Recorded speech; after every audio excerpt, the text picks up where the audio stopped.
I will. Okay, hold on. Happy Sabbath, everyone. Happy Sabbath. I will be singing Abotito 142. My faith looks up to thee.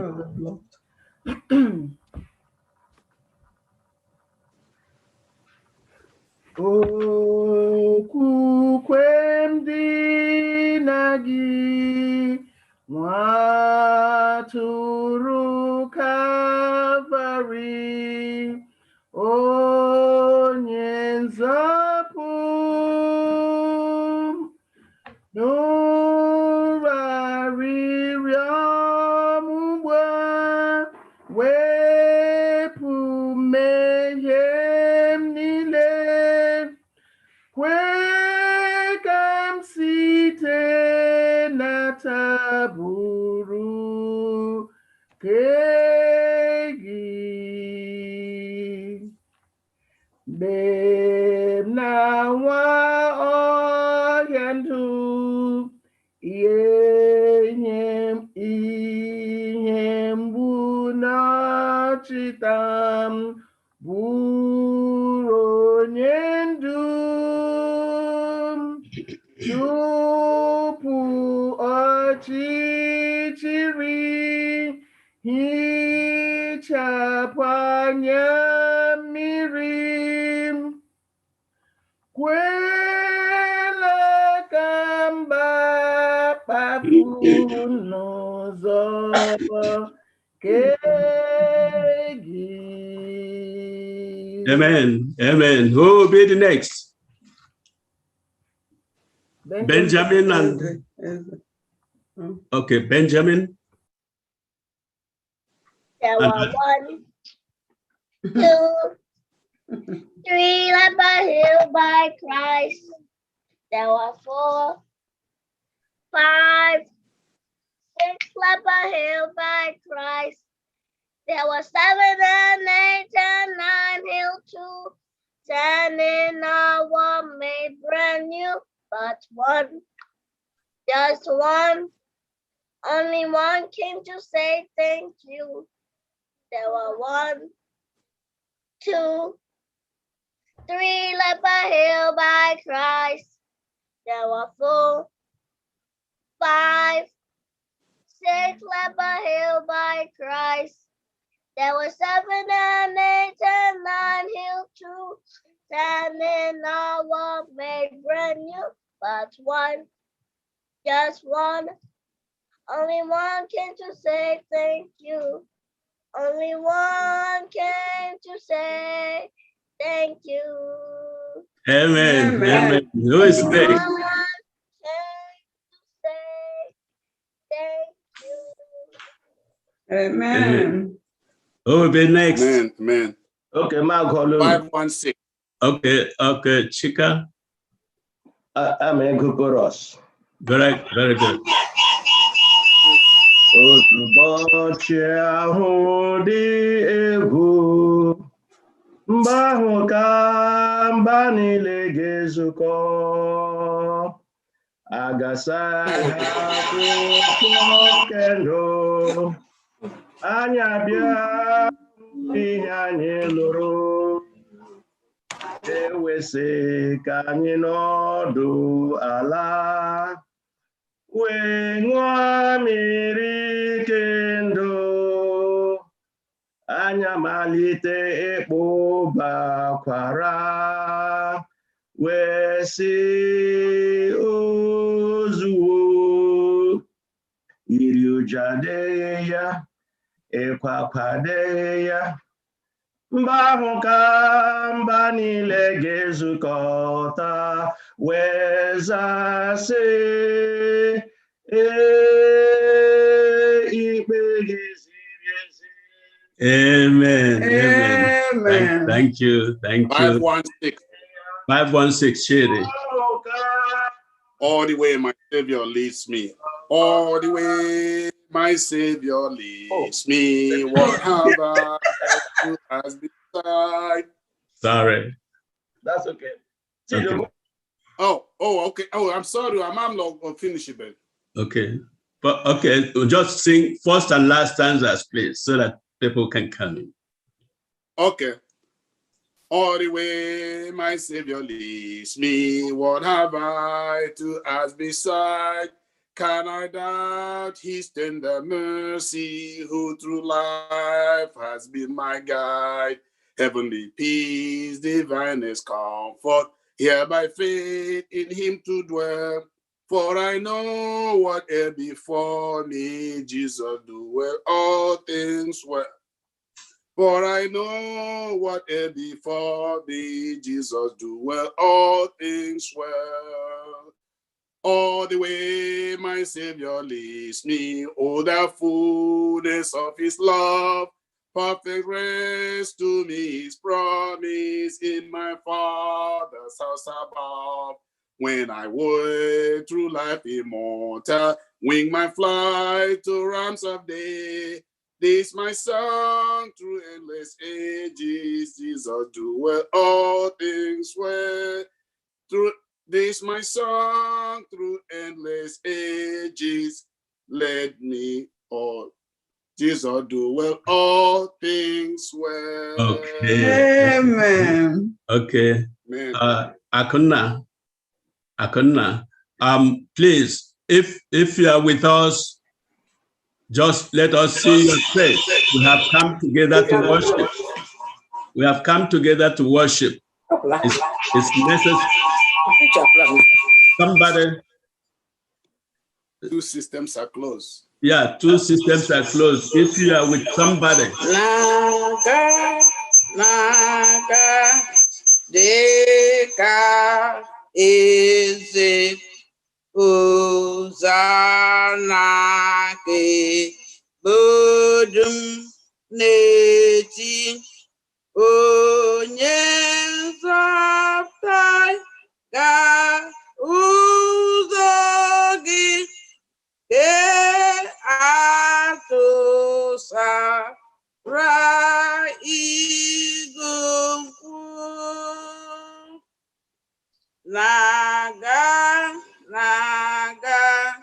dịka eze ndịdị nwayọ ga-adọnwụ gị buru ụzọ hụrụ ahụhụ mgbe ahụ iwere ike ịbụ eze. Amen. Amen. Thank you. Thank you, Queen Joe, Josephine, Chike. After that, then Benjamin and Happy Sabbath, everyone. Happy Sabbath. Niru ocheze gị Chukwu kebo niile kpọọ isiala mata na Jehova bụ Chukwu ya kere pụrụ imebikwa onye nwe m ka m jee n'aha gị ịlụ ọlụ nke dịrị m taa naanị gị ka m kpebiri ma n'omume m n'okwu m n'omume m. Amen. Amen. Amen. Benjamin and Aduko. Aduko, right? Mm. Yes, Benjamin. Father, we thank thee for the nights and for the pleasant morning light, for rest and food and loving care, all that makes the world so fair. Father, we thank thee for the night and for the pleasant morning light, for rest and food and loving care, all that makes the world so fair. Oh, that makes the world so fair. Oh, that makes the world so fair. Oh, that makes the world so fair. Amen. Amen. Very, very good. Okay, can I Okay. sing? One stanza. I know. Oh. God made a beautiful rainbow. That's why I love him so.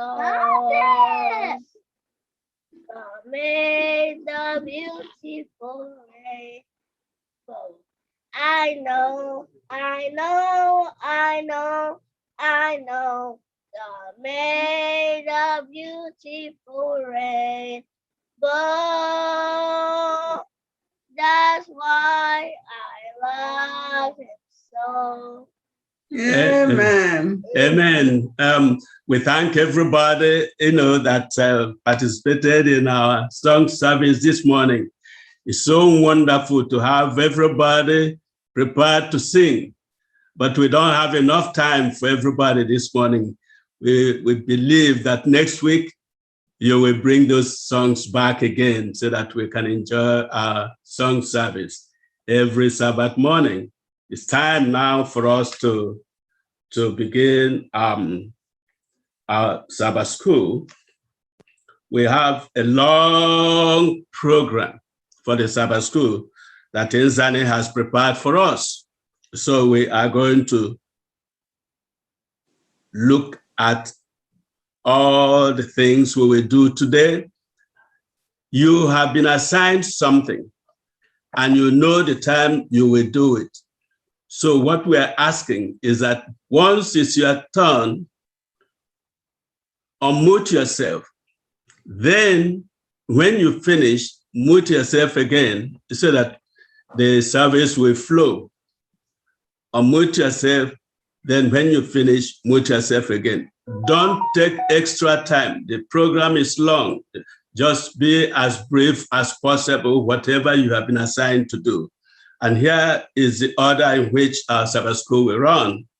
We will have opening hymn, opening prayer, welcome, Bible reading, lesson in introduction, teacher's prayer, lesson study. The elders that will moderate know themselves. Then Sabbath school expense offering immediately after the lesson study. We have closing remarks and then closing hymn and closing prayer. Please, you have been assigned. You know when to come in. Once it's your turn, unmute yourself and come in so that the worship will flow. Thank you, everybody. Now the opening hymn. Opening prayer. Opening hymn is what we have in the program. Okay. All right.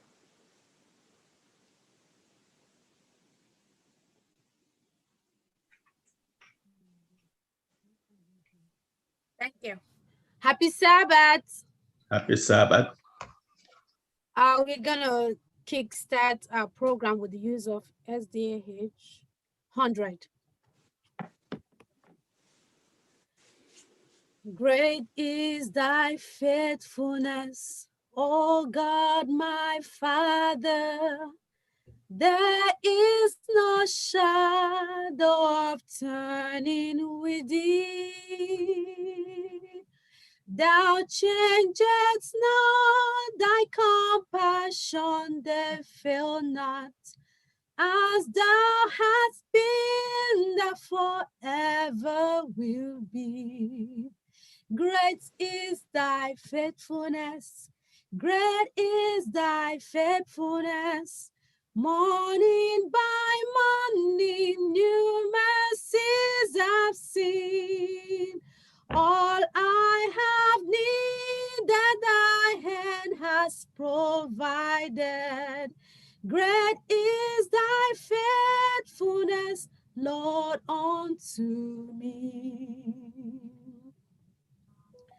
Summer and winter and springtime and harvest, sun, moon, and stars in their courses above, Join with all nature in manifold witness to thy great faithfulness, mercy, and love. Great is thy faithfulness, great is thy faithfulness.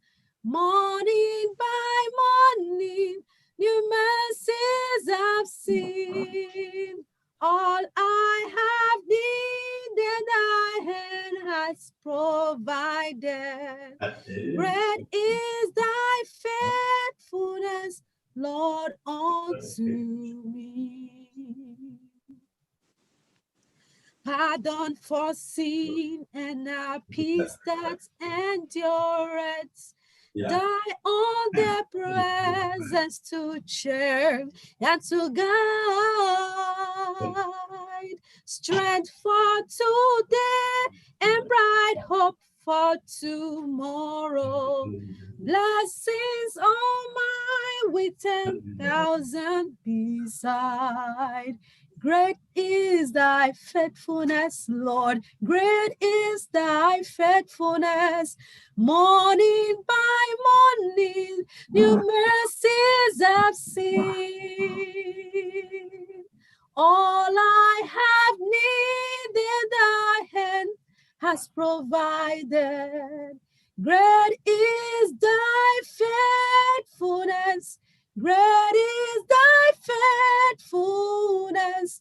Great is thy faithfulness, Lord, unto me. Amen. Amen. Amen. Thank you for that beautiful rendition of that hymn. Saints of God, bow your heads with me and close your eyes. Let us approach the throne of grace. Holy and righteous Father in heaven, we thank you so much for your goodness, for your love, for your mercy and your grace. You woke us up this morning, clothed us in our right mind. We approach you in the name of Jesus. Wash us clean with the blood of Jesus and help those who will moderate this lesson. Give them the wisdom that they need. Endow us with your Holy Spirit that will help us to understand this lesson and apply it in our lives. Thank you for blessing us. Thank you for saving our lives. Continue to walk in us. Be patient with us, Lord. At the end, our desire is to see you in your glory when you come in the class of heaven. May that be our experience, for we ask in Jesus' name I pray. Amen. Amen. Amen. Amen. Happy Sabbath, saints of God. Happy Sabbath. Happy Sabbath, everyone. Happy Sabbath. It is my pleasure to Sabbath. welcome you, and I want you to know that the angels are hovering around welcoming you also. If this is your first time visiting us, if you are a visitor, I'm not seeing everyone. I know that the Spirit of God have led you here. You are in the right place. If this is your first time keeping the Sabbath, you have done something good in your life. For those of us that keep the Sabbath day in and day out, I pray that it's not just going to be a routine for us, that it is going to be a spiritual fulfillment for us. I welcome you. Remain blessed in Jesus' name. Welcome, welcome. How do you do? Ibiala, Ibiala, oh Lord, we're happy to greet you. Ibiala, oh Lord, we are happy to see you, my friend. Amen. Amen. Amen. Happy Sabbath, saints. Happy Sabbath. Our scriptural text will be taken from the book of Exodus, the 31st chapter and verse 16. Wherefore the children of Israel shall keep my Sabbath, shall observe it throughout their generation, to be a perpetual covenant. May the Lord add rich blessings to the reading, understanding, and doing of his word. In Jesus' name I pray. Amen. Amen.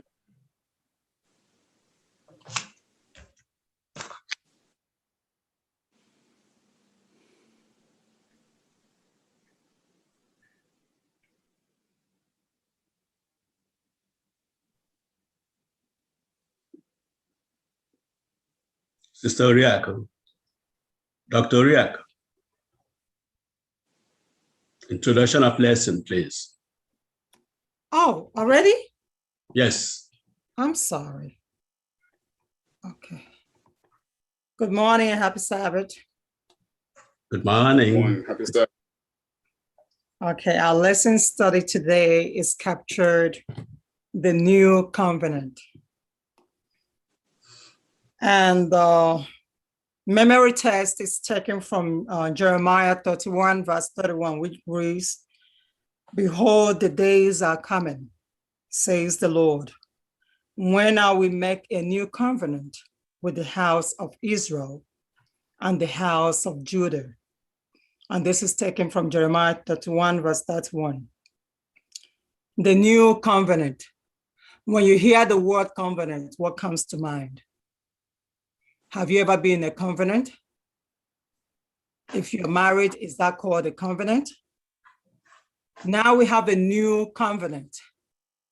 Is it a new one, a new fresh covenant written, or is it a renewed covenant? These are the points that we're going to learn today. From the week at a glance, some of the questions asked are what parallels exist between the old and the new covenant? What role does the law play in the covenant? With whom were the covenants made? What does the book of Hebrews mean by the better covenant? And what relation is there between the covenant and the heavenly sanctuary? These are the questions you will ask yourself, and I will ask myself today as we study the lesson. May the Lord bless us as we dwell on this in Jesus' name. Amen. Amen. Amen. May we bow our heads to pray for the teachers, please. Our kind and loving Father, immortal Redeemer, Ancient of Days, that King of Glory, we thank you, we bless your name, we magnify your name because you are a great God. Thank you for our gathering this morning. Thank you for your children that you have saved throughout the night and you brought us to this morning in our rightful mind. Father, blessed be your name. King of Glory, we are going into to study your word. Lord God, this morning, whatever we are studying this morning, Father, let it penetrate right inside our mind. Let it bring a turnaround to us. Lord, bless the teachers that will teach us this morning. Fill them with your Holy Spirit. Let them decrease for you to increase in their lives, Father. Speak through them to us so that we will learn and your word will bring salvation unto our souls, not condemnation. King of Glory, our brethren that are still coming in, Father, bring them in safely. At the end of today's lesson, Father, shower us with your blessing and give us the listening ear to listen and do something with your word. This is my prayer this morning. In Jesus' name I have prayed. Amen. Amen. Amen. Thank you. Happy Sabbath, everyone.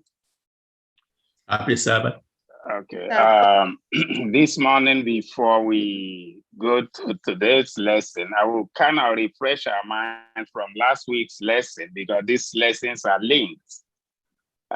From last week's lesson, which was titled Covenant Sign, we saw that the Sabbath is an everlasting covenant sign to be observed from generation unto generation, and it existed before the one at Sinai. And the Sabbath reminds us that everything belongs to God who made and created the heavens and the earth. The Sabbath's origin can be traced in the creation week. Indeed, it was the commemoration. The Sabbath is a day of blessing for all humanity and was made for humanity and not for the Jews alone.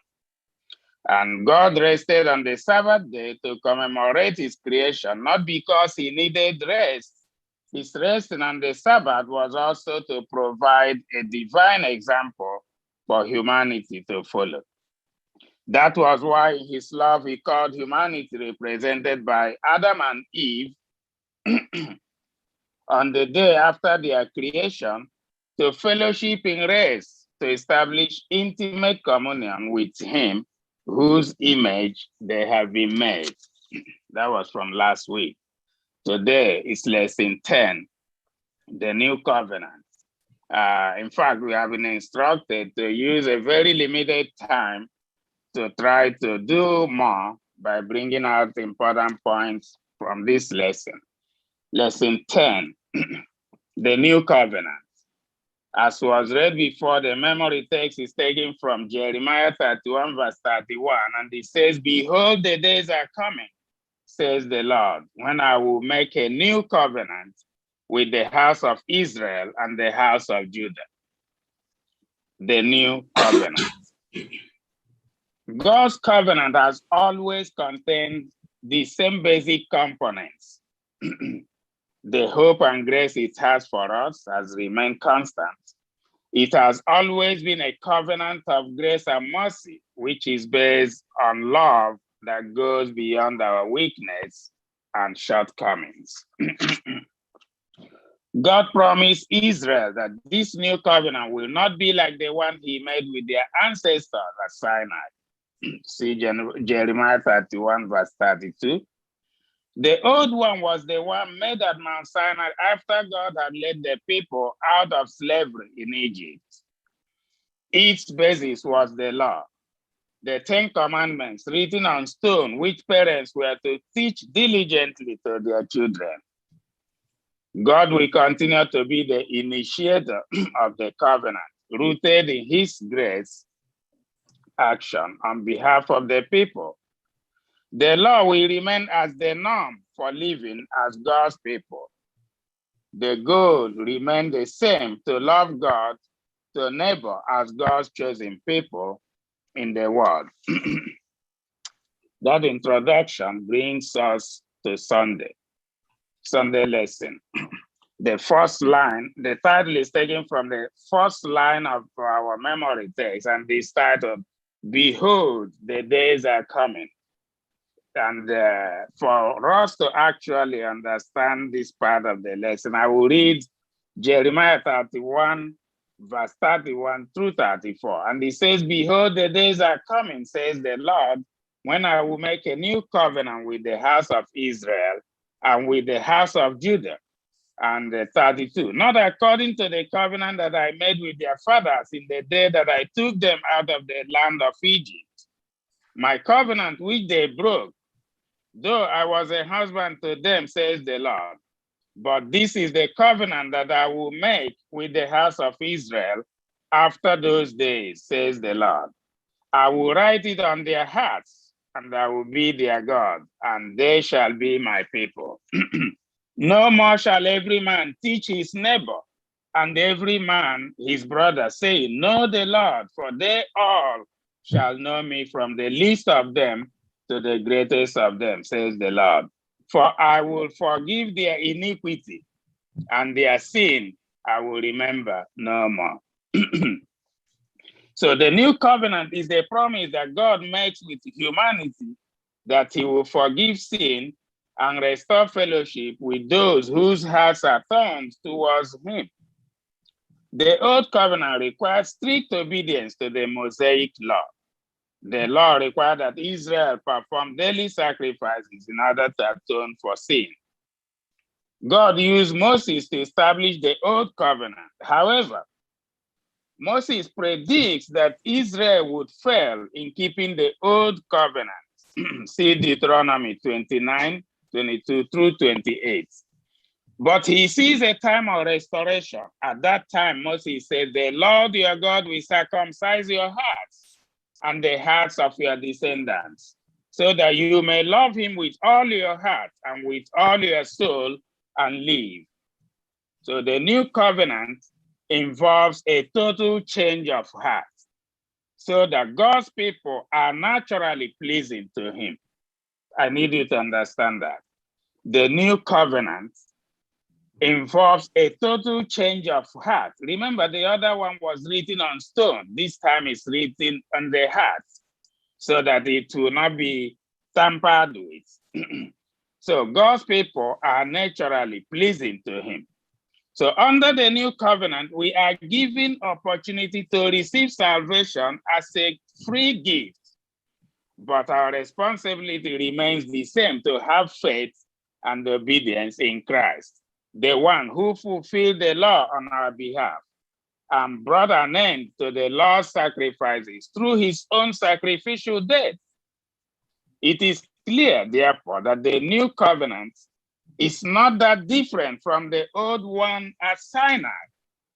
The problem with the Sinai covenant, however, was that it was not outdated or old-fashioned. The problem was that it was broken. People did not obey it.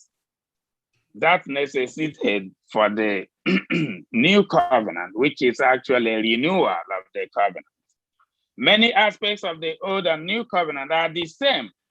God is always the initiator. It is God's law that is talked about.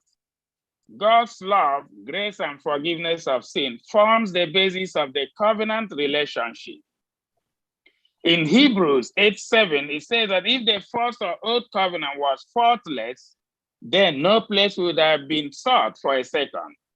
The fault of the old one, so to speak, was that it was not obeyed, as we saw in Jeremiah 31, verse 32.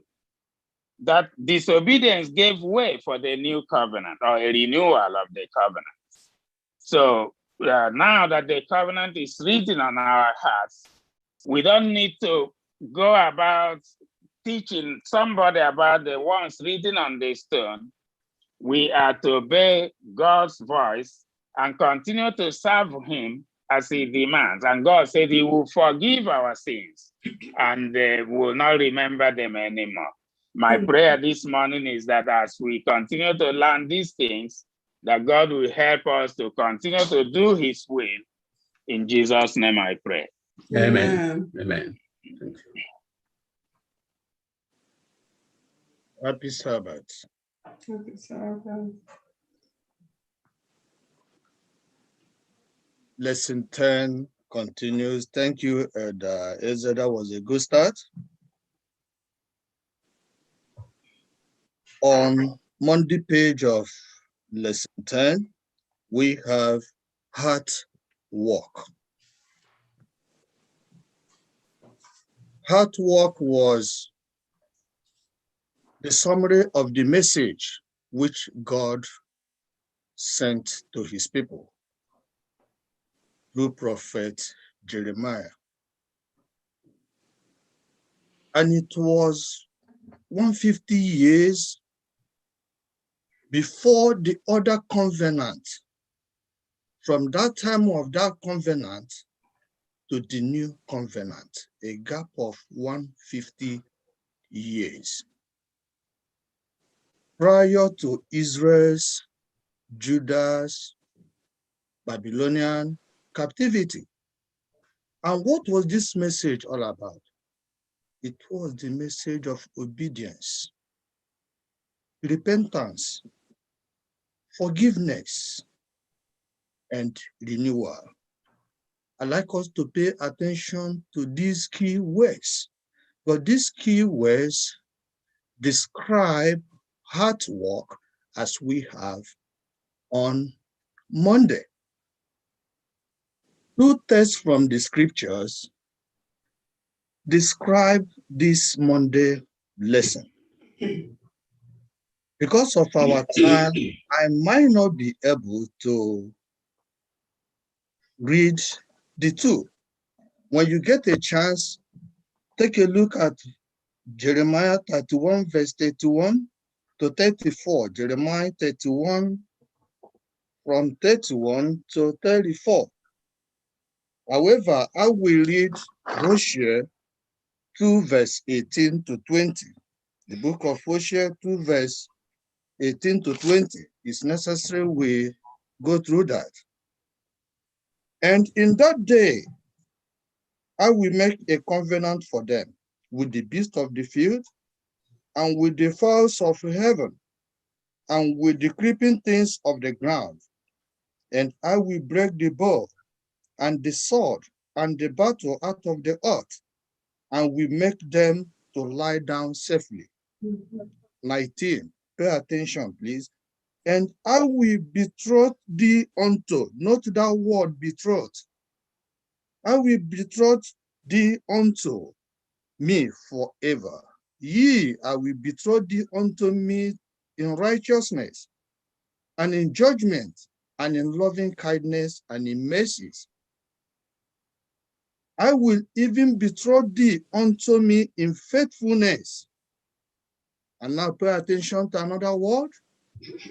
And thou shalt know the Lord. In this lesson, we've been asked to note two words that are parallels.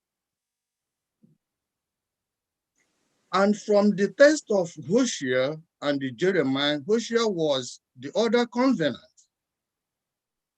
Then to the new covenant, we have these parallels, these commonalities, which I like to bring out from these two texts. The first one is betrothed, facilitating relationship, loving relationship, husband and the wife, Christ to the church. Then another one, like I read, I will be their God.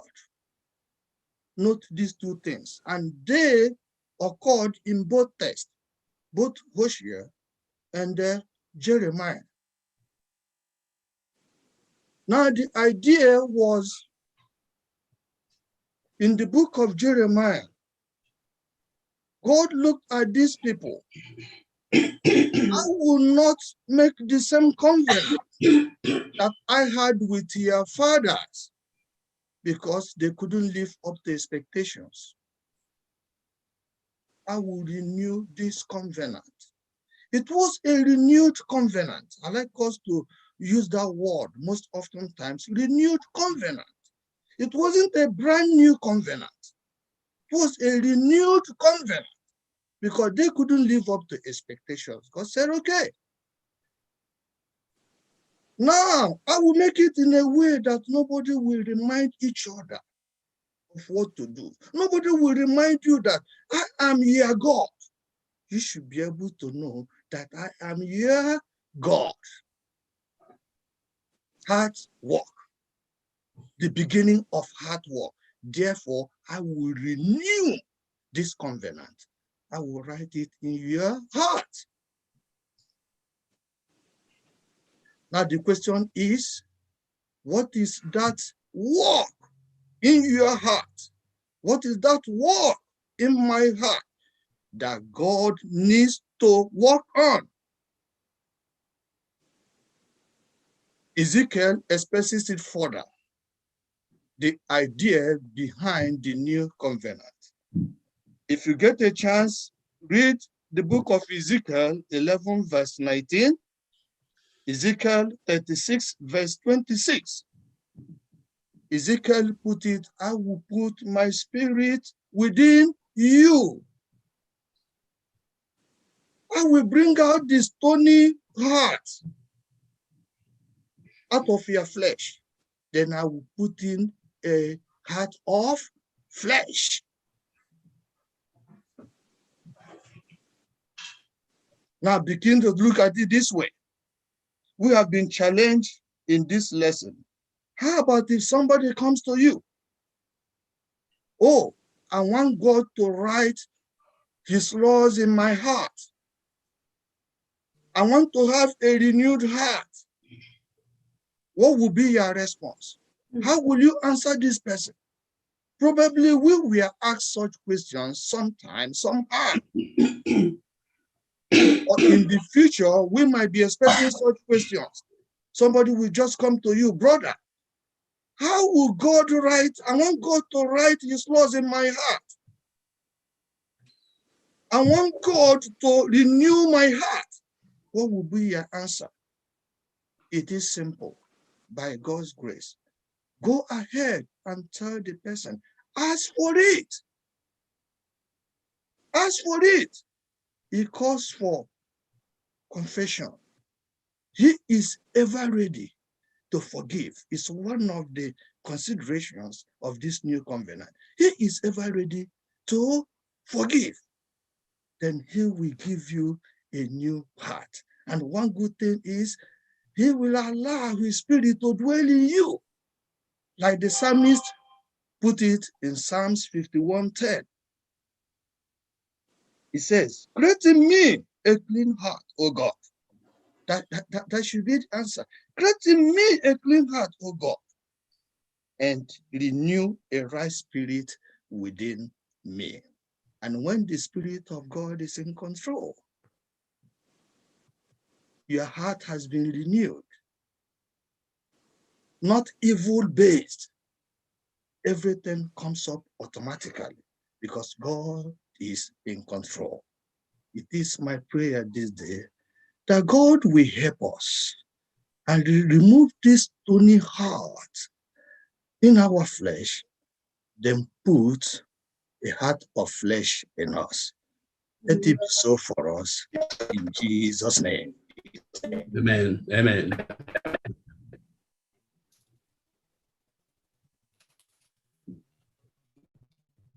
Thank you. And that man is.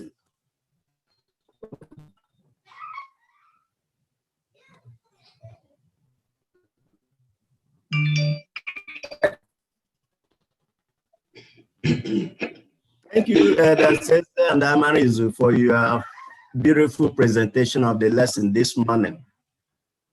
As usual, I know God will continue to bless you in Jesus' name. Elder, your video is not on. Elder, your video is not on. Elder, wow.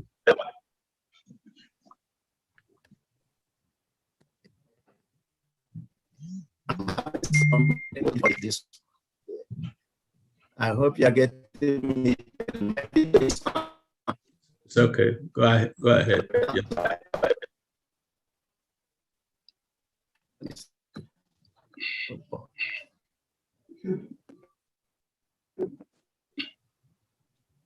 Go ahead, Elder. Go ahead, Elder.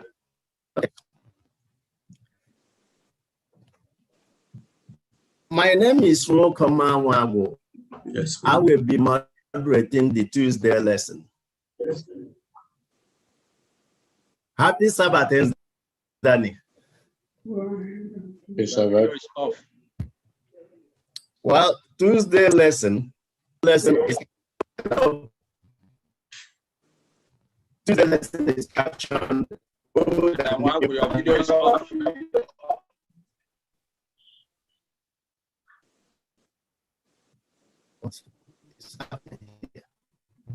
Can you log out and log back in? As Edawago is getting, himself ready, we want Edawama to come in with Wednesday lesson, please. Happy Sabbath, everyone. Happy Sabbath. Okay, so I just want to, put something in context. So by the time we get to book of, Jeremiah, what was happening was the children of Israel were beginning to complain about their experiences. And they were blaming their fathers for their current conditions. They were not taking responsibility. They were saying, well, our current situation is because of what our fathers did in Sinai. So it's not our fault, even though Judah by this time had seen the 10 northern tribes carried into captivity. And that's why, basically, in this chapter, God said, I am not going to get into this kind of argument with you.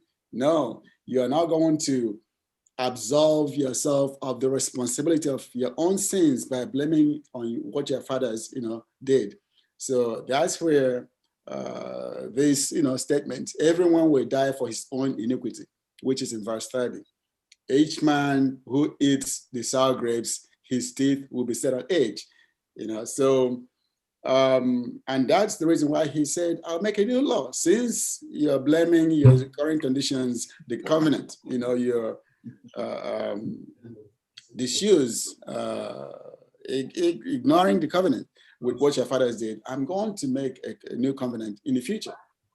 I'm going to make a new covenant in the future. And in this case, everyone will be responsible for their own actions. And no one is going to blame their sin on what their fathers did. So that is actually the context of this week's lesson.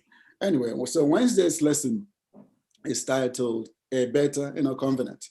A Better Covenant.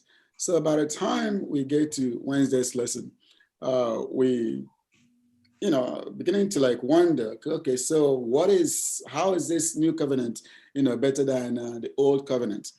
As we've studied all this quarter, so far, we learned that all through the Bible, God made covenants, as we know.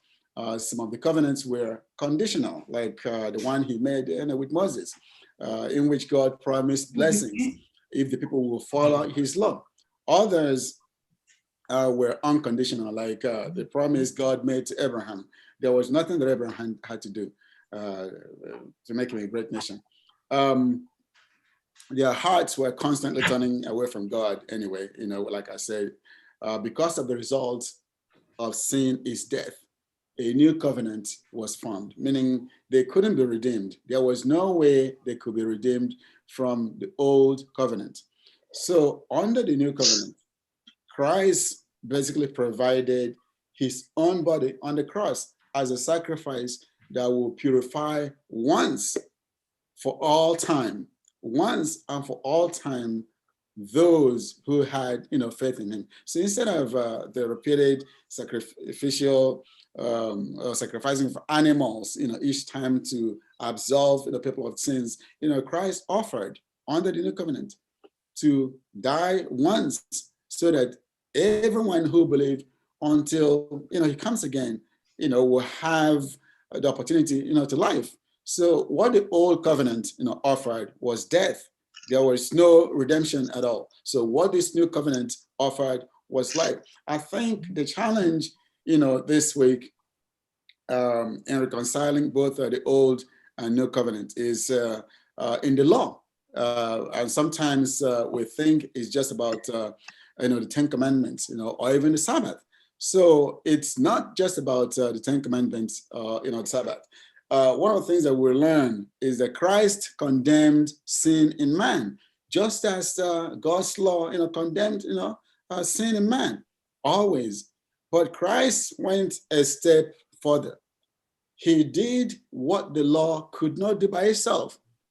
Christ provided an answer to condemnation by dying for sins and rising from the dead, that we might have life, through forgiveness in him. So that was the difference. So when the scripture says, Christ says, I did not come to condemn the law, but, to fulfill it. What he basically, meant was he came to extend the opportunity for the law to not end up in death for all who sin, but for there to be, at least an opportunity for man to repent, turn around, obey, and gain eternal life if he or she, is willing to, do so. So because of time, again, we consider, so what is, or how is this different from, the old law and the sacrificial system and the sanctuary system of, that time? Well, we know very well that no earthly priest could take away, sin the way Christ did. Therefore, Christ's ministry is far better than, the ministry of the priesthood under the law of Moses. So Christ himself mediated, for us a better covenant. Basically, he negotiated a better covenant in which himself stood in the gap, which the priests, even as they were supposed to stand in the gap, could not take away any sins of man. So he negotiated a better covenant of grace and not of works, guaranteed for us, he co-signed. It's like someone co-signing your lease or agreement. Even if you default, you don't fall through the bottom. So that's what the new covenant, means. Is a covenant that could be framed by believing and receiving, the gift of grace instead of earning, grace and deserving, grace, which was what the scribes and the Pharisees had made, the law of God into by the time Christ was even here. So just as Moses was the mediator of the old, covenant, and which basically brings two parties together.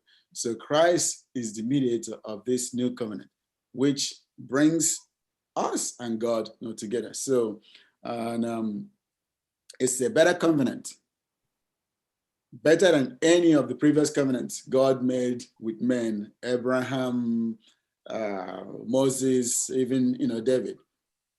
The covenant of Christ fulfills other covenants. And again, to reconcile, there's a lot of Bible scholars don't see the difference. There is no argument. They see the covenant as like different stages leading to a perfect, covenant. So different, stages of the covenant leading to a perfect covenant, so that no one argues, oh, this is better than this is better. No, they were all in tandem leading to, something, better. So that is one of the best ways, to look at it. The superiority of the new covenant to the old lies in the fact that Christ, instead of being revealed only through animal sacrifices, now appears in reality of his death, meaning we can, relate. And then he brings in everyone else. It's not just restricted to the Jews. And one final point that I want to, make here is writing the law on the heart of man. It's not really discarding or disregarding, the thing that was written on the tablet of stone. A lot of Bible scholars believe that it speaks to, sometimes once we hear, the word, we are led by the unction of the Holy Spirit.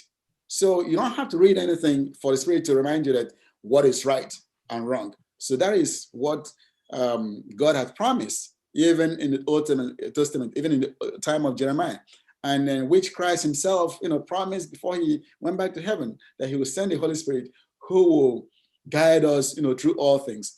And the other thing is that a lot of Bible scholars, also believe that all of us are born with a knowledge of, what is right or wrong.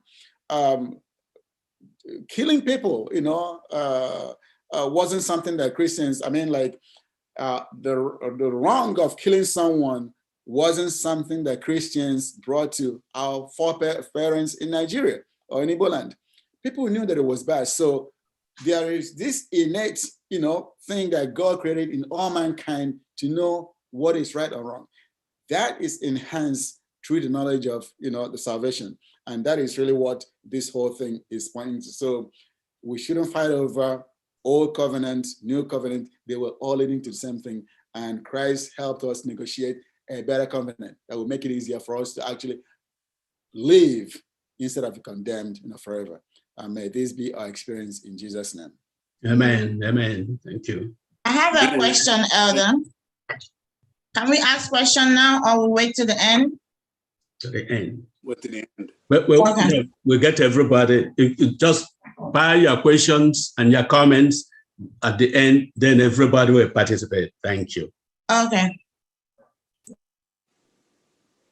Edawangu, are you there? Yes, I'm here. Okay, go ahead. Okay. Happy Sabbath, Danny. Okay. I was interrupted by the system that time, but to God be the glory, everything. So we can move on. I want to thank the elders that went ahead before me for a job well done. May God continue to bless you and your ministries in Jesus' name. Elder says Amaniz and Wamaina. My name is Wokoma Wagu. Like I've said, I'll be moderating the Tuesday lesson, and the Tuesday lesson is captioned Old and New Covenant. Old and New Covenant. I would like to, follow what Damani is suggested, and that is a fact. That is the real thing. Renewed instead of the new, I would say the renewed covenant. The renewed covenant, because the covenants are actually the same. It's only renewed, refreshed in our memories. So considering human tendencies, the lesson, continued. The people of Israel and us today are continually breaking our own end of the bargain in our relationship with God. Fortunately, God in each occasion, again and again, is always approaching humanity in an attempt to enter into a covenant relationship. So the old covenant, broken by the people, God replaced with a new covenant, renewed the covenant. In the book of Jeremiah, chapter 31, verse 33, God said, "But this shall be the covenant that I will make with the house of Israel after these days, said the Lord. I will put my law in their inward parts and write it in their hearts, and will be their God, and they shall be my people." God said, we are going to become his people, his children. Here, the old covenant, broken by the people, is replaced by this new one, of which its foundation is rooted in Christ Jesus, as we see in the book of Hebrews, chapter 8, verse 6. The new covenant is not for Israel only, as some people will say or argue. It is revolutionary, involving not only Israel and Judah, but even the Gentiles, everybody, all of us. It offers a unique personal relationship with God himself, with his laws inscribed on the individual's heart instead of on stone, as previously said by the elders that went ahead of me. Jeremiah looked forward to the day when Jesus would come to establish this covenant. But for us today, the covenant is here. We have the wonderful opportunity to make a fresh start and partake of the promises by establishing a permanent personal relationship with God. In Isaiah 56, verse 6 and 7, from where our Tuesday lesson started, it reads, "And the foreigners who joined themselves to the Lord to minister to him, to love the name of the Lord, and to be his servants, everyone who keeps the Sabbath and does not profane it, and holds fast my covenant, these I will bring to my holy mountain and make them joyful in my house of prayer. Their burnt offerings and their sacrifices will be accepted on my altar, for my house shall be called a house of prayer." My house shall be called a house of prayer. The question here is, what conditions do they place on those who want to serve the Lord? Is there really any difference in what God asks of them and what he seeks of us today? It is interesting to see the basic elements that make up both the old and the renewed covenant. In both covenants, we see one, salvation by grace. In Exodus 34, verse 6, the Lord is merciful and gracious. And in Romans chapter 3, verse 24, we are being justified freely by his grace. Secondly, we see the promise of forgiveness. In Jeremiah chapter 31, verse 34, and Hebrews chapter 8, verse 12, here, same God seeks people who by faith will claim his promises of forgiveness. Again, we see the same law in Jeremiah chapter 31, verse 33, and Hebrews 8, verse 10. Here we see same law in the hearts of those who will follow him in faith relationship, whether they be Jews or Gentiles, irrespective of where you come from. It is important to know that even in the establishment of the new covenant, some Jews were positive in their response to the election of grace, according to Paul in Romans chapter 11, verse 5, while some were hardened also to accept the grace. When we look at Romans 11, verse 7, too.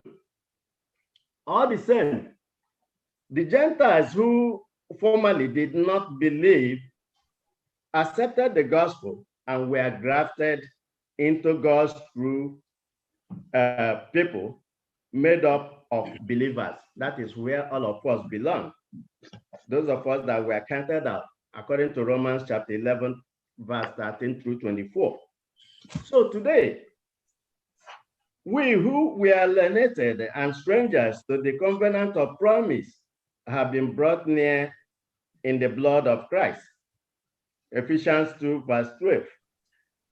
In Hebrews 9, verse 15, Christ is mediating in the new covenant, like Edamama said, for all believers, regardless of nationality and race.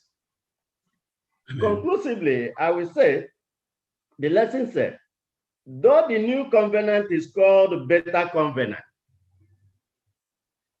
both in actual sense are the same thing. The bottom line here is salvation. Salvation by faith in God, a God who will forgive our sins because of his grace. And I am sure Elder Wamaina has, expatiated on this in our Wednesday lesson. So that is the lesson for Tuesday. This morning, it is my prayer that God will continue to be with us as he will give us the grace, give us the Spirit, his Holy Spirit, to embrace this grace, to embrace this salvation, which he has offered to us in Jesus' name. Amen. Amen. Thank you. Thank you. Thank you, elders, for your ministry. And let us continue with the Thursday lesson that is captioned The New Covenant Priest. So, if the Old Covenant had a priest, necessarily the New Covenant also should have a priest. In fact, in the book of Hebrews, we are clearly shown that there is a sanctuary in heaven, and that sanctuary was built by God himself. And the book of Hebrews also clearly tells us that Christ is our high priest in the heavenly sanctuary. And as the high priest in the heavenly sanctuary, he carries out the functions that the earthly priests were also carrying out.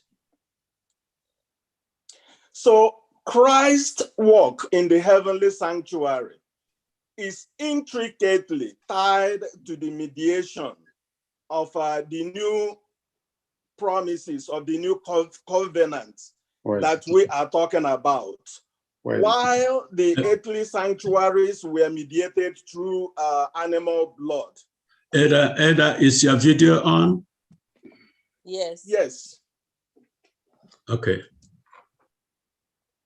Okay. There you go. Okay. Sorry.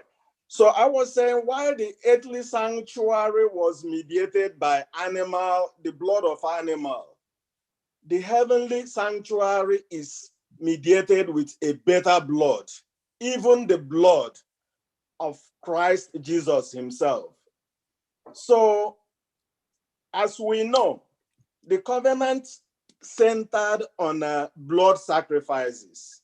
Animals were slain, and animal blood were, used by the priest to minister in the earthly sanctuary.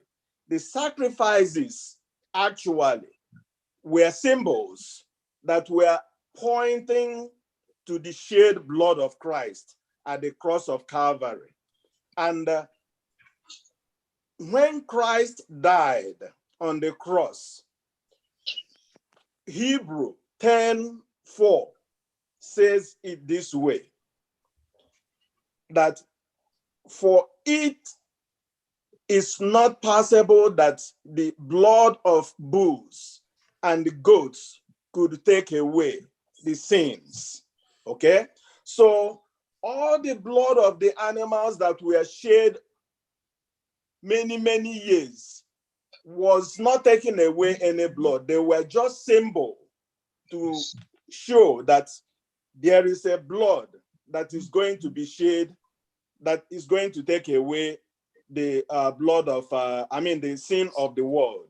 And that was the blood of Christ. So once Christ died, there was no more need for animals to die for the sake of sacrifice. The earthly sanctuary services had fulfilled their functions and they ceased. And if we read in Matthew 27, verse 51, it gives us a clear understanding that heaven showed a supernatural, evidence that there was no more need for animal sacrifices. We read there, it says, "Then, behold, the veil of the temple was torn in two from top to bottom, and the earth quaked, and the rock were split," signifying that the sacrificial system in the temple had come to an end. Of course, when the animal sacrifices ended following the death of Christ, the priestly ministry of the Levites also ended as well. So Christ entered into the heavenly sanctuary as the high priest, having shed his own blood. Now he is mediating in the hope and the promise of the new covenant in the heavenly sanctuary on our behalf. So when we, talk about what Christ is doing in the heavenly sanctuary for us today, just like the elders previously stated, he is doing the work of the priest in the heavenly sanctuary and the ministering the new covenant that is actually founded on a better promise. I am going to end the discussion of our Thursday lesson with this beautiful question that was asked on Thursday. It says, how does it make you feel, understanding that even now, Jesus is ministering his blood in heaven as on our behalf? How much confidence and assurance does that give you regarding our salvation? So when we talk, think about what Christ is doing in heaven for us, it should actually give us confidence and an assurance that Christ has secured our salvation. This is my prayer for each and every one of us today in Jesus' name. Amen. Amen. Amen. We thank all the moderators of this lesson. If you studied the lesson, and follow the teachers, you will know that they have brought out the key points in this lesson. But there are some people who have questions or comments on the lesson study. Because of the time we have, we want you, when you are making your comment, don't take more than 1.5 minutes to make the comment. Just go to the point and don't reteach the lesson. Just make your point, and then the next person will ask question or make his or her point. If you have question or you have comment, this is the time. Yes, raise your hand and or unmute yourself. I have a comment. Go ahead. I just want us to understand that as the moderators emphasized that the old was just renewed, the everlasting covenant is what Christ is doing now in sanctuary. And when he's done and when goes into the Holy of Holies, that's the end of everything. He who is righteous remains righteous. He who is filthy remains the same. So let us understand that the work of writing the law in our hearts is going on now. And we pray that the Lord will help us to be sanctified every day so that we will be sealed by his Holy Spirit. Amen. Thank you. Thank you. Somebody had a question before. Who is that? Ask your question, please. Yeah, I had a question, but it was answered on the Tuesday lesson. And we were doing Wednesday, so yeah, it's okay. That's very good. That's the key in teaching the lesson and then not being disturbed by questions. So you get the answer to your question even before the lesson study finishes. So who has comment, please? Mr. I'm here. Go ahead. Yeah, I would like to say that the teachers, appropriately differentiated or made it clear why there was an old and a new covenant, because of the sacrificial, the ratification method. The first one was by blood of animals, and the last one was by blood of the Son of God himself. But I still have a question on Hebrews 8:7. Hebrews 8:7. Go ahead. What does the Bible, why did Paul say that if the old covenant was faultless, there wouldn't have been reason for a new? Is that your question? That's my question. Okay, teachers, please. I thought somebody touched on it. Yeah. Teachers, did you get the question? Anybody? There, Joshua. Yes. The old covenant was put in it was written on the stone. It wasn't written in the hearts of the people.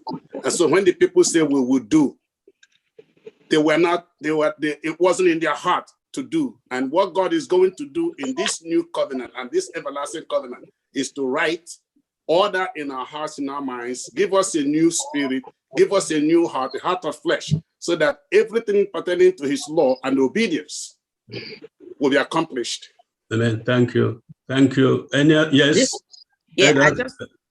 I just wanted to say that the old, because the old covenant was disobeyed, that's what necessitated the new covenant. I thought the teachers touched on it. Yes. Thank you very much. I just want to add clarification.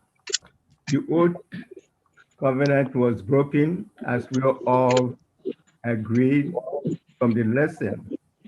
But there's another point, which is that the old covenant served its purpose. His purpose was to what?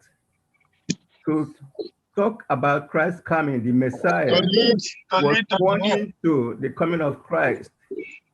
And that is why when Christ came, the sanctuary worship ended. So it was now a new phase of relationship, which is a better coordination of relationship we have with God when Christ came. So it was a symbol in the old, in the new was a reality. And we are in the midst of the reality at this time. Now the question that we do ask should be, how is it written in our hearts? How? If you open our hearts now, you won't see any scripts there and say, oh, that's where it is. No, it means Christ, receiving Christ and his gospel. That's what it is. Before, Christ wasn't in reality, was being pointed to. In the new, he's here. But he didn't finish it here, he's continuing it. Like Brother Emel mentioned, he's continuing his work. So that's the difference.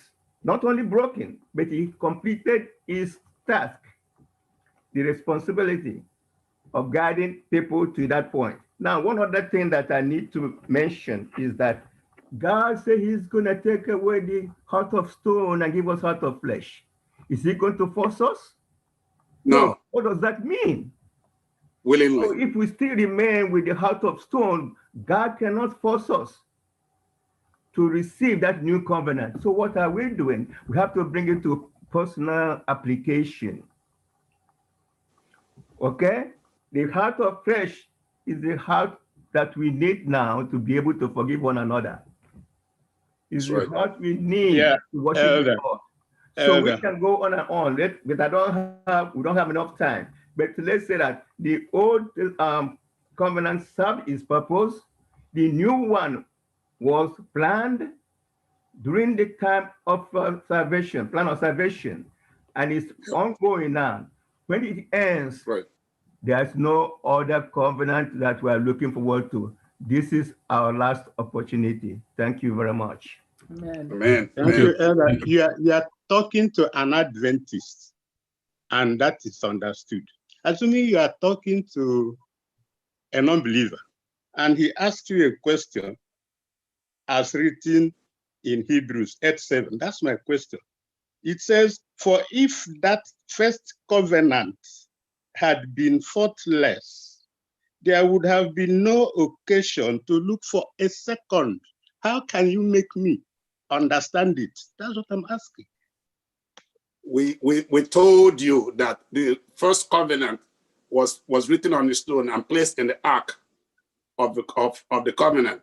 And then, but the people did not assimilate that into their heart or minds and thoughts. And so they didn't have the Spirit of God doing the work of God in them. So they disobeyed. It was easy for them to disobey because these laws were not written in their heart. So they could not fulfill their own side of the contract or the covenant.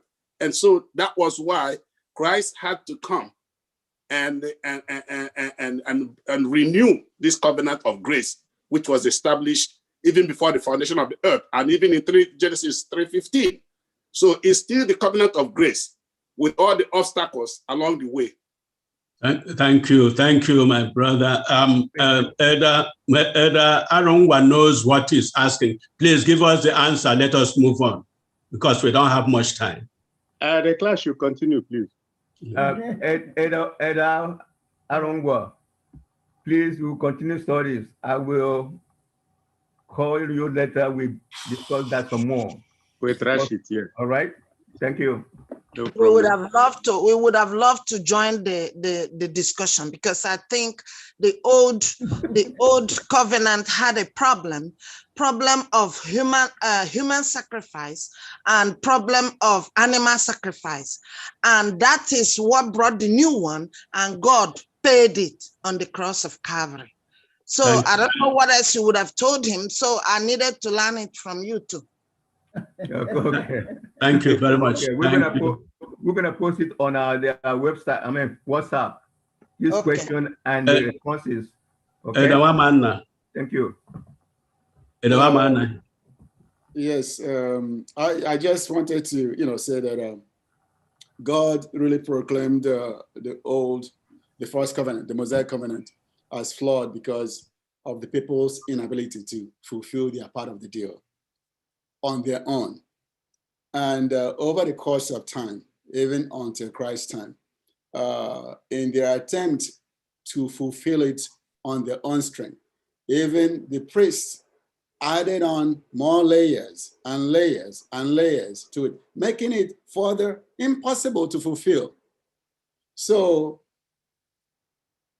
in the book of Jeremiah, the prophets of Jeremiah, what he pointed was the coming of the Holy Spirit, basically, who will indwell all who have faith, teaching and helping them follow the Lord's command.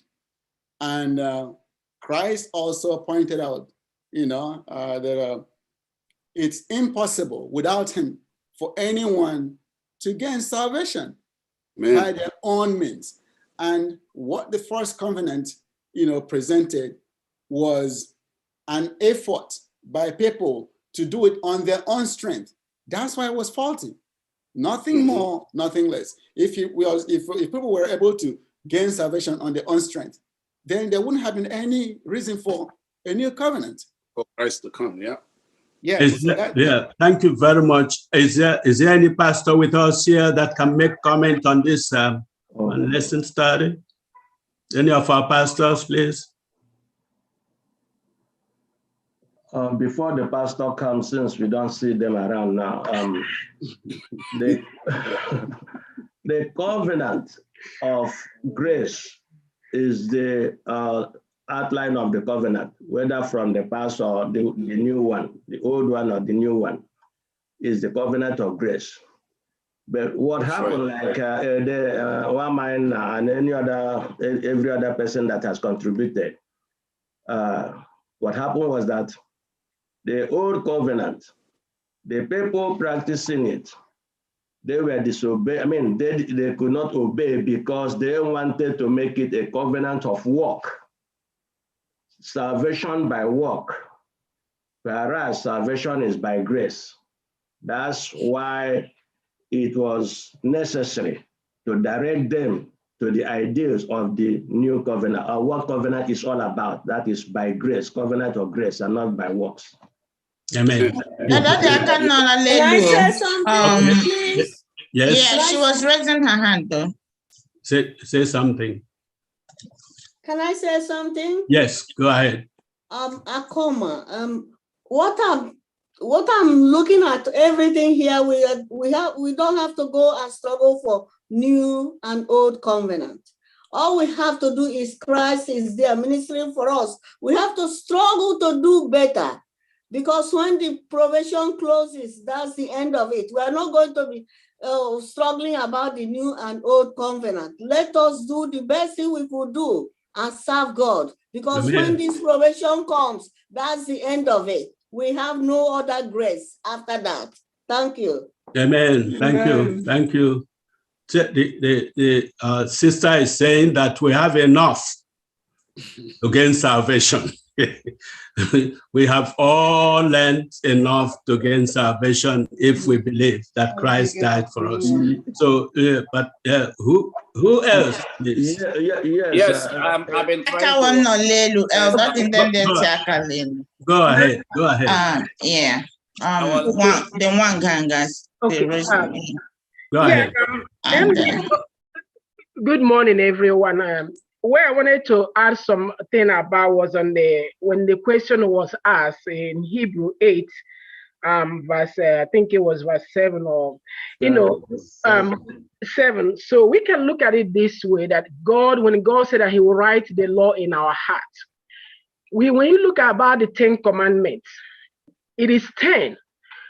When you think about it, every human being know about the 8 of the commandments. Only 2 is the problem. And Bible said, my sheep will hear my voice. And what does that mean? There will be people you will talk to about the Sabbath and the God of creation, and they will believe it. It might not be the same time. God has a purpose for each and every one. So it doesn't matter who you are. God has written that law in your heart. Because if you go to every nation, they know there's thou shalt not steal, thou shalt not kill, thou shalt not commit adultery. All these things they know about. Only two things is the problem: the Sabbath and God of creation. Because people do worship something, but they do not know who God of heaven is. A time will come in their life, God will reveal to them who he is. And when they hear that voice, because you can think about all people in many places, how did they know who God is without reading the Bible? Is God, the Holy Spirit, working in their life? There's a promise God has made to our own generation. I will write my law in their heart. No matter who you are, no matter where you are, God will visit you, depending what's in your heart. When you think about the old covenant, God was trying to reveal what's in our own heart, that we cannot do it without Christ, without God.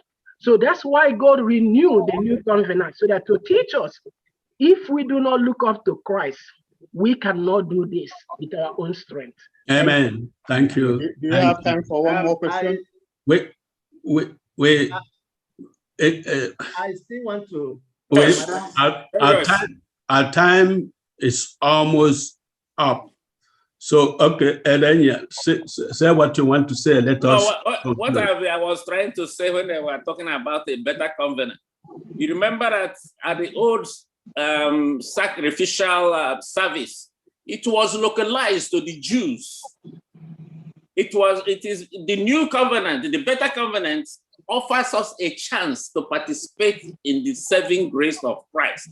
It was after when Christ died on the cross that the message was extended to we Gentiles. If not for Christ, we wouldn't be a part of this saving grace. That's all I wanted to say. Thank you very much. That's wonderful. That's wonderful.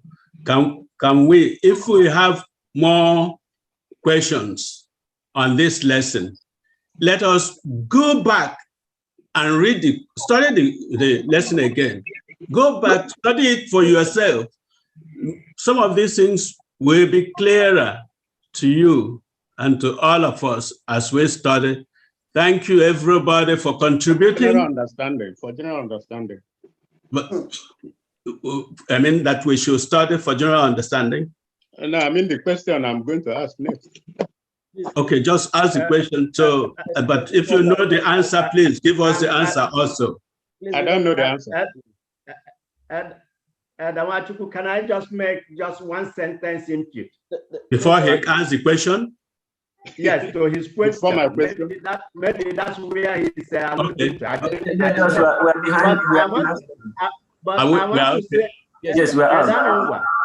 I want to say that if you follow what is written, I don't know whether that is where you are pointing at. No, because I'm sure you know the answer to your question. It's not. The last part of the last sentence in at the book of Isaiah 56:6-7 says, "For my house shall be called a house of prayer for all people." Okay, thanks. If you will recall, Jesus, when he went to the temple, saw everybody, the money changers and everybody that were selling all these things, extorting money from different kinds of people. And God, one thing about it is that God hates extortion more than anything, exploitation of the poor. And that was associated with the sacrifice of in the old covenant. Thank you. Which Christ himself came to, remodel. I don't know whether that is what you are pointing at, because in the New Testament, there is nothing like sacrifice. Thank you. Thank you very much. Thank you. We thank everybody for this. Is an exciting, very exciting lesson study, which is so important to our life. So we thank everybody. Now we go to Sabbath School expense offering, then closing remarks, closing hymn, and closing prayer. Thank you. I'm doing the Sabbath School expense offering.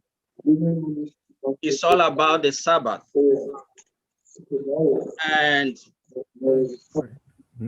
as we can see, you cannot effectively keep the Sabbath if you don't support the Sabbath school, because the Sabbath school is an integral part of the Sabbath. So I can give you a clue. As a student, if you are a student, you need tools. You need books for you to thrive well, for you to perform well at school. So for the work of the Sabbath school to progress, we need to dip down in our pockets and bring our resources to support the course of the Sabbath school.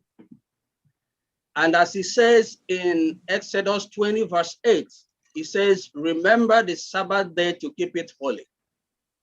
Now I'm saying to us, remember the Sabbath school to fund it.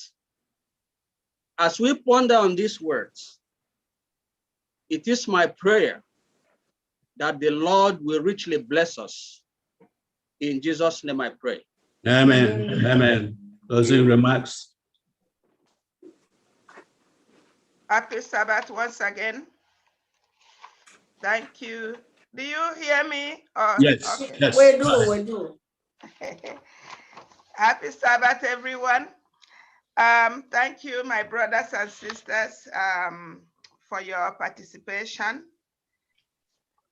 For the organizers of Anthony, I pray that next time we are going to factor our children lesson study. Give us some minutes for them, or create a line where they could study their own lesson study.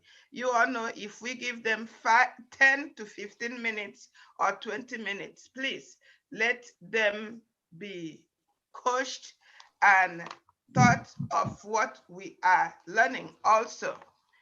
So, and I thank all that have participated today. I know that we are all going to leave this place today knowing that our God, Christian are the only one that will claim that their God is the God of creator. Our God is the only God, the whole universe, that creates and seeks for his creatures. So, in the book of Micah, chapter 6, verse 8, it said, the Lord have shown you what to do. What is it? We are to walk justly and love mercy and to humble ourselves. God requires for us to trust him, listen, and obey. That's what we are studying here. Knowing that our God is faithful, he will forgive us over and over again, and we have to have repentant mind. Have it in your mind that your God is your creator, your advocate, your judge, and your lawyer. And with this in mind, we are not going to be found guilty if we trust, listen, and obey him.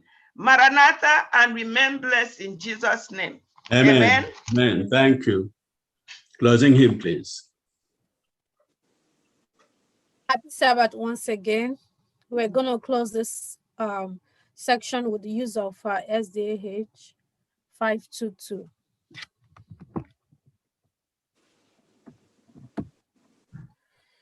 My hope is built on nothing less than Jesus' blood and righteousness. I dare not trust the sweetest frame, but only lean on Jesus' name.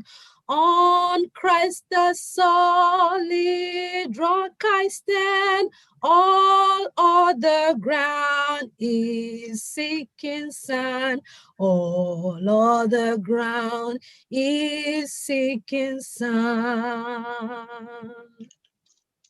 When darkness seems to veil his face, I rest on his unchanging grace. In every high and stormy gale, my anchor holds within the veil. On Christ the solid rock I stand, all other ground is sinking sand. All other ground is sinking sand. His oath is covenant and blood, supports me in the women flood. When all around my soul gives way, he then is all my hope and stay. On Christ the solid rock I stand, all other ground is sinking sand. All other ground is sinking sand. When he shall come with trumpet sound, oh, may I then in him be found, dressed in his righteousness alone, faultless to stand before thy throne. On Christ the solid rock I stand, all other ground is sinking sand. All other ground is sinking sand. Amen. Amen. Amen. Amen. All right, let us pray. Our Father and our God, our Maker, our Defender, our Redeemer, our High Priest, and our friend. We thank you, Father, for bringing us this beautiful lesson that we have learned today about your new covenant that is now written in our heart. Father, create in us a renewed spirit so that we may be able to apply everything that we have learned today in our lives. Bless each and every one of us. Bless our families, our extended families, even our country, Nigeria. May we all come back next Wednesday, knowing that have led us thus far. Thank you for hearing our prayers, for we ask in Jesus' name. Amen. Amen. Amen. Here ends the Sabbath school today. Let us continue to study. It's very important. Before we come to church, let us study so that we can understand. May God bless all of us in Jesus' name. Amen. Amen. Amen.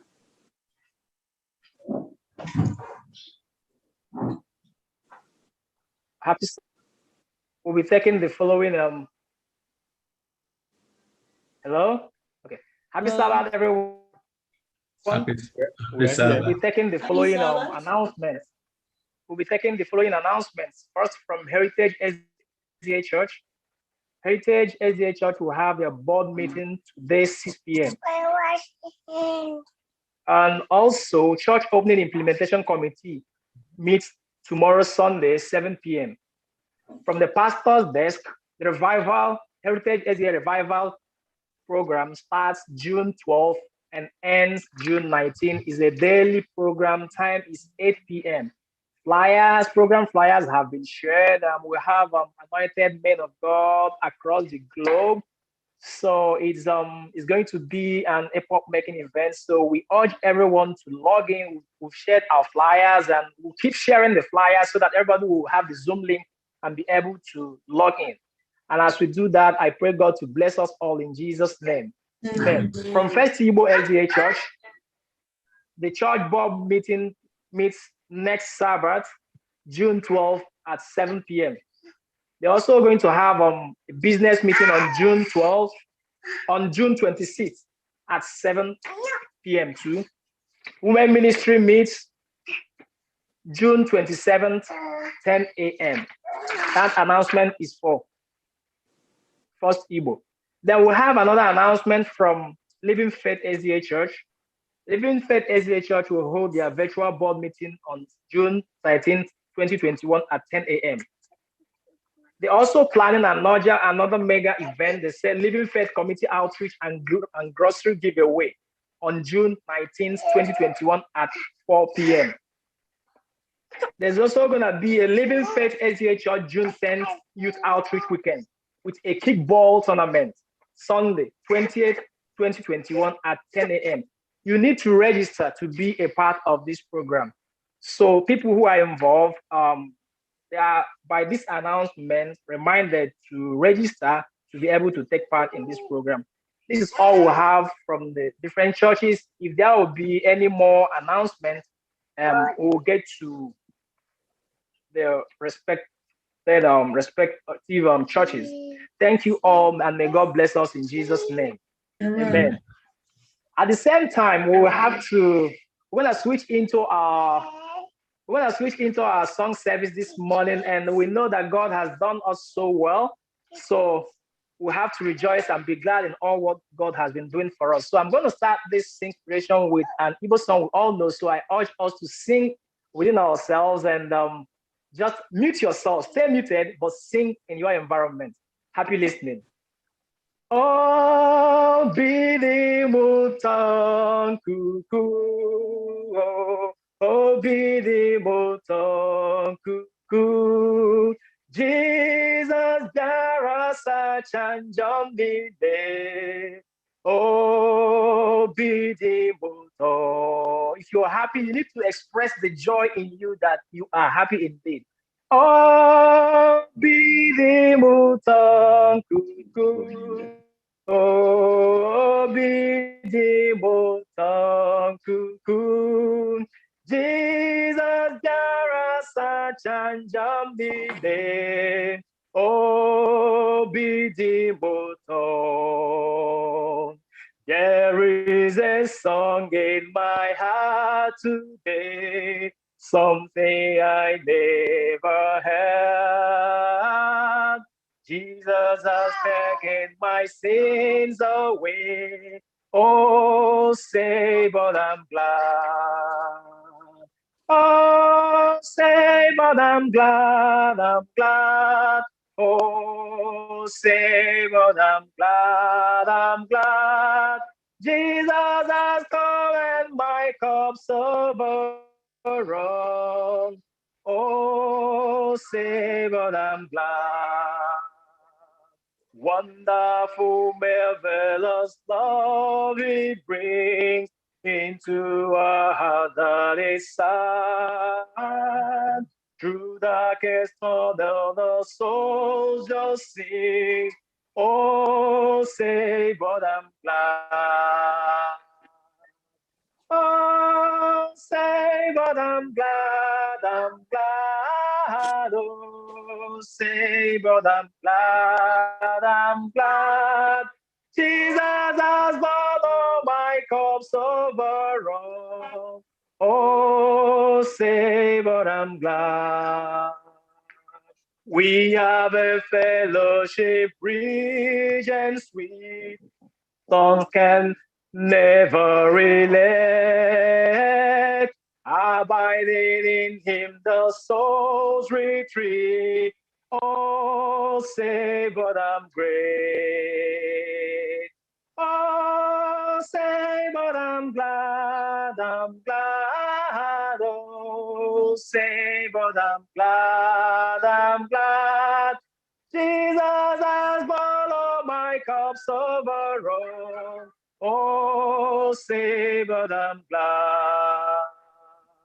Won't you come to Him with all your care, weary and worn and sad? You too will sing as His love you share. Oh, say, but I'm glad. Oh, say, but I'm glad, I'm glad. Oh, say, but I'm glad, I'm glad. Jesus has brought all my cups overrun. Oh, say, but I'm glad. Amen. Amen. Amen. Eweli anya mabole kwa sugu niile ole binya kam gesi bịa anyị ga-eweli anya bole kwa sugu niile ole binya kam gesi bịa o nwanne m inye ha coin gesi nam ka Jehova bịa ndị ndani inye ha coin gesi nam ka Jehova bịa ka obi tọọ gị ụtọ n'ihi na Jehova bụ nna na Jehova bụ nna na Jehova bụ nna ka obi tọọ gị ụtọ n'ihi na Jehova bụ nna na Jehova bụ nna na Jehova bụ nna ọ na-eme ka ihe gara gị nke ọma ọ na-emekwa ka ị nwee ogologo ndụ narị ike ka obi tọọ gị ụtọ n'ihi na Jehova bụ nna na Jehova bụ nna na Jehova bụ nna ọ na-eme ka ihe gara gị nke ọma ọ ga-emekwa ka ị nwee ogologo ndụ narị ike ka obi tọọ gị ụtọ n'ihi na Jehova bụ nna na Jehova bụ nna na Jehova bụ nna. I will wear a crown, oh, in my father's house, oh, in my father's house, in my father's house.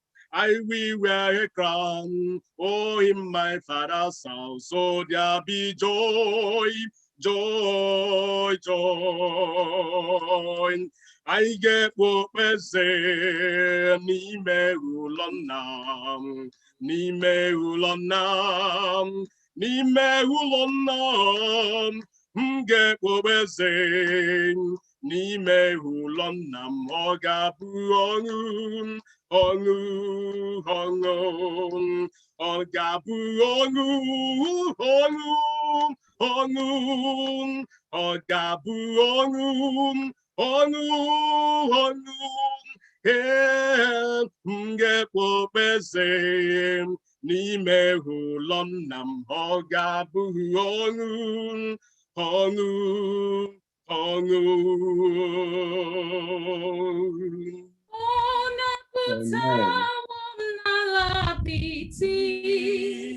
O mewo ka m guzo n'elu oke nkume, o tinyewo abụ ụtọ n'ọnụ m taa, abụ otuto, haleluya.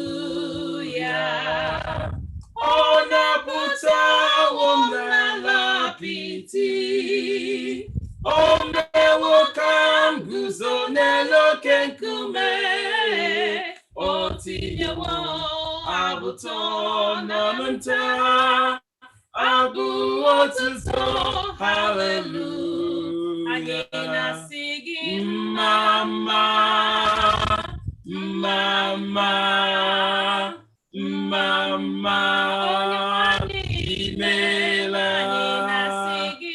mama, mama, mama, Jesus, onye ebere. Mama, mama, mama, imela, mama, mama, mama, Jesus, onye ebere. All to Jesus I surrender. All to him I freely give. I will ever love and trust him in his presence. presence daily live. I surrender. I surrender. I surrender. Oh, to thee, my blessed Savior, I surrender. Oh, I surrender. I surrender. I surrender. I surrender. Oh, to thee, my blessed Savior, I surrender. Oh, obito gị ụtọ n'ihi na Jehova bụ nna, na Jehova bụ nna, na Jehova bụ nna. Obito gị ụtọ n'ihi na Jehova bụ nna, na Jehova bụ nna, na Jehova bụ nna. Oh, there'll be joy when the work is done. Joy when the reapers gather home.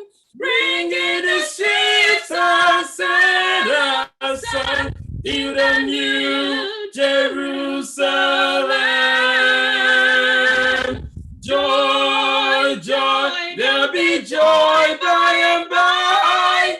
Joy, joy, where there's joy never die. Joy, joy, for the day draweth near when the heart has come home. Joy, joy, there'll be joy by and by. Joy, joy, where the joys never die. Joy, for the day draweth nigh when the heart has gathered home. Amen. Amen.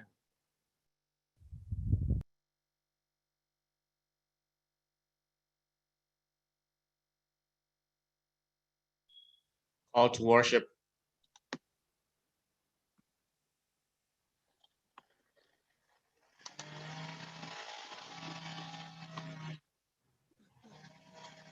Good morning, church, and happy Sabbath. Morning. Morning, happy Sabbath. Thank you so much. Today, the affirmation of faith is from the book of Exodus 20, verse 8. Exodus 20, verse 8, and it reads, "Remember the Sabbath day to keep it holy." Following that is that from our call to worship, which is found from SDAH number 818. And it reads, "When the Lord brought back the captives to Zion, we were like men who dreamed. Our mouths were filled with laughter, our tongues with songs of joy. Then it was said among the nations, the Lord has done great things for them. The Lord has done great things for us, and we are filled with joy. Restore our fortunes, O Lord, like streams in the Niger. Those who sow in tears will reap with songs of joy. He who goes out weeping, carrying seed to sow, will return with songs of joy, carrying sheaves with him." With these words, the Church of God is called to worship. Amen.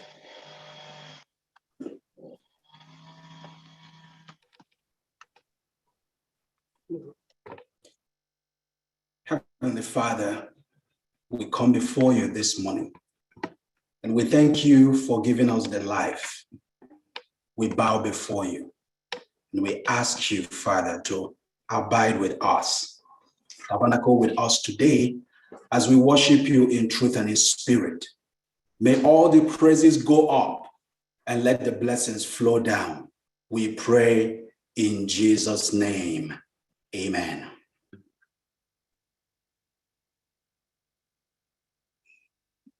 Okay, we have this time for prayer when we present the congregation to God, and having learned of the covenant and what Christ himself came down here to do for us, and what he has gone back to do for us in heaven, having given us the grace to be able to keep our own ends of the covenant. Excuse me? Yeah, please. It's not yet time for the prayer. It's not yet time for prayer? Yes, please. That's not what I have in the distance. That's not what I have in the program. Yeah. Not time yet. Please, President, can go ahead with the welcome, and then afterwards. Good morning and happy Sabbath, everyone. Okay. It's a pleasure to welcome everybody to the house of God this morning. And for those of us worshiping with us for the first time, this is Enzani. We are the people from the eastern part of Nigeria. Some others join us due to their interest. And we meet every 3 months to commune with God and to meet with each other, and also to donate some money for the project we have in Isugu, which is Obohilaba. So I gladly welcome you on behalf of the executive and entire members of Enzani, and I ask you to stay blessed, stay relaxed, because the blessings of the Sabbath will be bestowed on us. In Jesus' name I pray. Amen. Amen.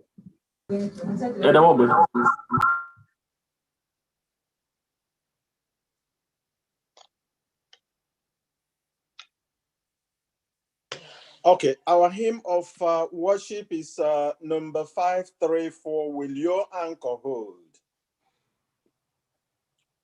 Will your anchor hold in the storm Oh my God. Back, the picture seemed frozen, but it's working now. That's what I'm asking them. They say I was.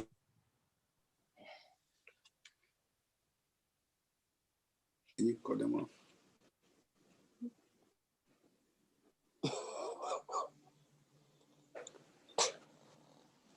Go ahead. Okay. Will your anchor hold in the storm of life, when the clouds unfold their wings of strife, and the strong tide lifts and the care?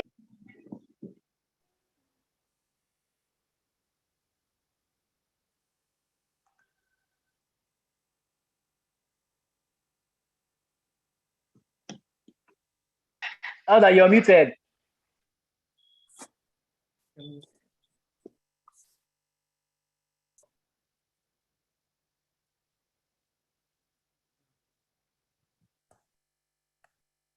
Elder, you're muted.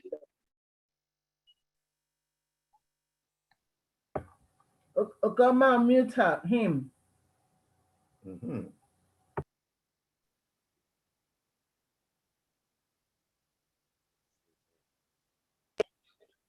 Go ahead. If it safely mount through the storm we stand, for it's still secure by the Savior's hand, and the cables passed from his heart to thine can defy the blast through strength divine.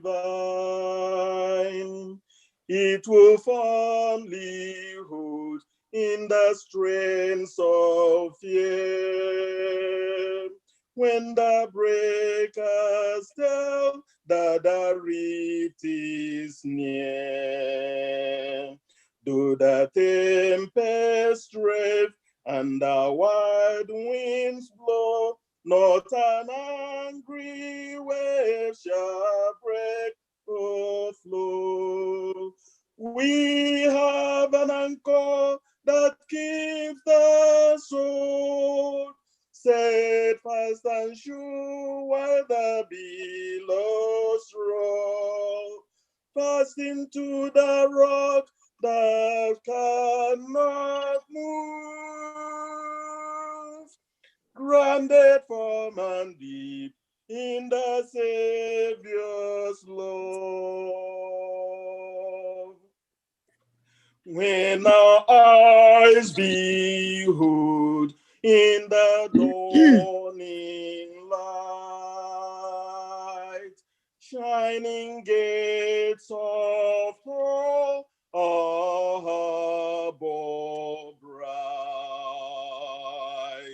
we shall anchor fast to the heavenly shore, with the storms all past forevermore. We have an anchor that holds the sun, steadfast and sure, while the billows roll. Fast into the rock which cannot move, grounded firm and deep in the Savior's love. Amen. Amen. Amen. Happy Sabbath, everyone. Happy Sabbath. Anyị ga-ewere ihe ọgụgụ anyị n'oge awa dị ugbu a n'akwụkwọ ndị Hibru isi 10 amaokwu nke 23. Osi otu a, ka anyị jidesie nkwupụta nke olileanya anyị ike ka ọ ghara iruda n'ala, n'ihi na onye ahụ nke kwere nkwa kwesịrị ntụkwasị obi. Our scripture reading this morning is taken from the book of Hebrew, chapter 10, verse 23, which says, "Let us hold fast the profession of our faith without wavering, for he is faithful that promised." Ka Chineke gọzie onye na-agụ agụ, ndị na-anụ anụ, ma ndị na-eme okwu ya site ugbu a ruo mgbe niile ebighị ebi. Amen. Amen. Okay, brothers and sisters, this is the time for us to go to God in prayer. And without wasting further time, I invite you to the throne of God so that we will go ahead and present a request to him. Yeah, And Elder, please, I just received a prayer request. One of our sisters who is a strong supporter of Enzani, Sister Marcia Thompson, was just released from the hospital on Thursday after surgery. So let's remember her in prayers. Amen. Amen. Okay, thank you. So having received that, brothers and sisters, let's go ahead and ask God to be with us today as we worship and also grant all our requests as we present them today. So God, our Heavenly Father, we thank you because you have been with us.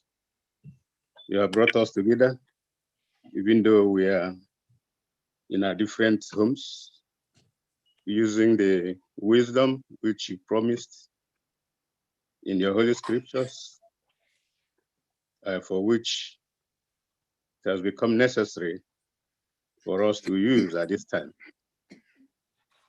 We thank you, Lord, for preserving the life of each and every one of us since we last met 3 months ago. We have not had so much bad news from members, even though at this time, we have a sister who has just been released from the hospital after a surgery. We are presenting her before you because it's likely that she has not completely recovered, but we believe and know that you are going to heal her effectively. The hospital personnel have done their part, but whatever is left now, Lord, is for you to complete the healing. And we thank you for what you do for us in that aspect. We also thank you, Lord, for what you have done for us, because for 2 years now, there has been the virus swirling around and taking people right, left, and center. Even though we may have lost a few people as a result, the majority of us, Lord, you have continued to protect and preserve, that we are able to be here this morning. We give you all the honor and glory in Jesus' name. Oh God, our Heavenly Father, not only that, you also preserved our jobs. We have continued to work to realize what we should use as revenue in keeping our families together, because we're in a foreign land and all we have is what we derive from the work we do and from the payments from government and some other businesses that you enable us to do. We also thank you, Lord, for that. Now among us also may be individuals who have one issue or the other, health-wise, either they themselves or family members. All these we bring before you at this time and ask that you extend your healing hands on every family represented here and all families who bow down to you this day in worship. May you, Lord, take care of them wherever they are. And we remember especially those of us who come from Africa, especially Nigeria, where the news coming up from there is never good. It's never a good one. But Lord, whenever we call home, you also make it possible for them to tell us that our God has been on the throne and protecting them. Take all the glory, we pray in Jesus' name. And Lord, today, you know why we are meeting. There's a project going on, as we have been told at Abba. We are asking, Lord, that whatever will be realized today will be used in the furtherance of the work on that project. We ask that you multiply whatever we get so that a lot will remain after the work on the project has been done for all other things and extra projects that could be also allowed as a project done by this body. Lord, at this particular time, we want to bring in the individual from whom you are going to break the bread of life to us today. Make it possible, Lord, that he hears from you so that whatever we hear comes from you directly. Whatever are the sins that heaven finds on him, we pray that you forgive and cleanse him, so that as he hears from you, Lord, just like the disciples of old received the bread when they were about to feed the crowd, Christ gave to the disciples, and the disciples gave to the crowd. Let him give us today, so that within the week we'll be able to give those we are able to meet, wherever we may find ourselves, and for whomever we may have contacts. Oh God, our Heavenly Father, we are not praying for our safety only. We're also praying for the safety of our neighbors. We ask that you protect them, be with them. Those of them who have not known who you are, may they come to know you as a result of contact with us. When we leave here, Lord, some of us may be heading for our workplaces, or some are already on their way coming back, depending on what shift they do.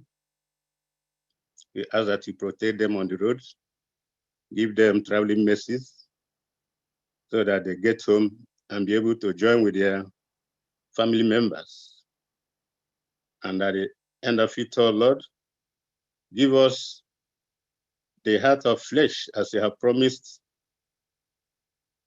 this Sabbath school lesson, so that we will be able to know what our neighbors feel and what our neighbors need, and also have the strength from you to be able to help them.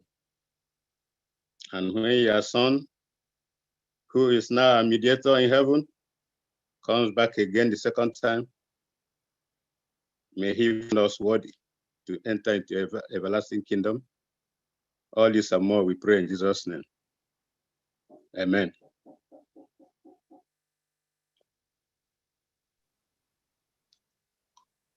Happy Sabbath, everyone. Happy Sabbath. Yeah, in place of tithes and offering, we are going to promote our maternity building project.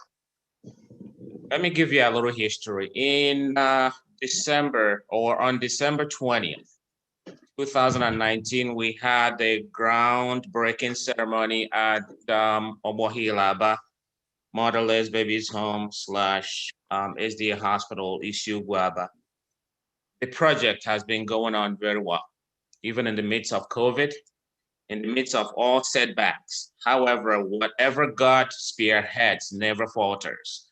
It might be shaky a little bit, but God is the cornerstone of everything we are doing and everything we'll be doing. And I'm here to present to you that our project is almost finished. And today, if we give willfully, as the Spirit touches you, we will be able to finish this project. Did everybody hear me? If we're able to donate today willingly and willfully, wholeheartedly, God will see us through this project after today. So I'm appealing to all of us. I'm appealing to every one of us. The report will come later on during our business meeting, and I'm asking everybody to stay behind for the business meeting. You will have a breakdown of what has been done and where we are right now and what is left. Just a meager sum of money that will be left to finish this project. So I'm appealing to every one of us here to please donate so that we can finish this project and get into or start something else, or at least rest for a little while if we have to. So the information that you had earlier for donating or for contributing has changed. Now, you are going to use our official email, which is ensdani@gmail.com. That is what you're going to use to Zelle money directly into Ensdani's account. When you type in enzani@gmail.com on Zelle, it will pull up our account.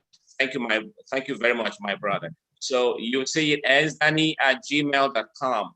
The bank information is Chase Bank. You can recall that we were having problems with TD Bank. Then the executive has met and we have opened an account that is evolving with technology and with everything that is going on these days. So once you type in enzani@gmail.com, it pulls up Enzani's own account. So whatever you give goes directly into Enzani's account. So I'm appealing to us. I remember what Pastor Abbott told us once, that the money to finish this project is in our bank accounts, and that is very true.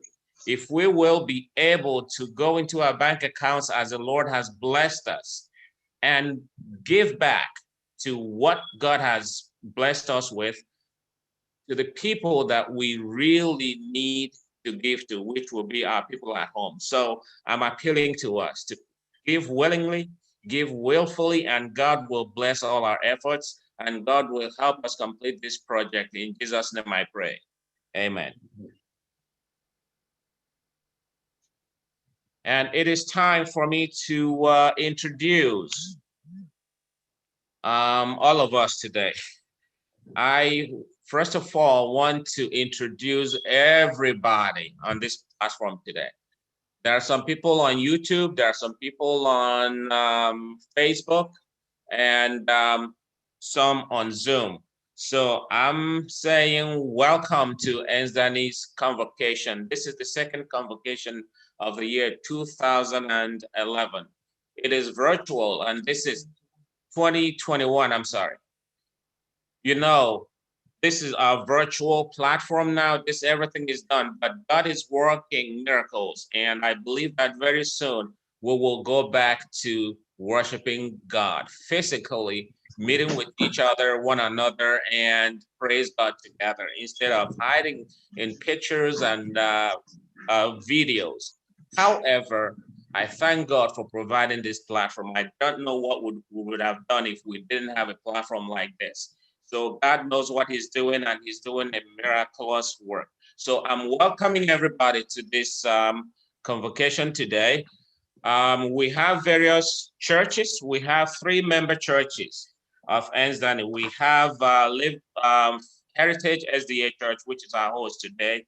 I welcome you on behalf of all of us. Welcome you to the house of God. I also welcome people from Living Faith SDA Church, New Jersey. I welcome you all. I welcome our brethren from First Igbo SDA Church, Mount Vernon, New York. Then I'm gonna welcome our church at large. We have brothers and sisters from Calvary SDA Church. We have our brothers and sisters from various churches in New York area, New Rochelle, and all of them. I'm not gonna mention you one by one.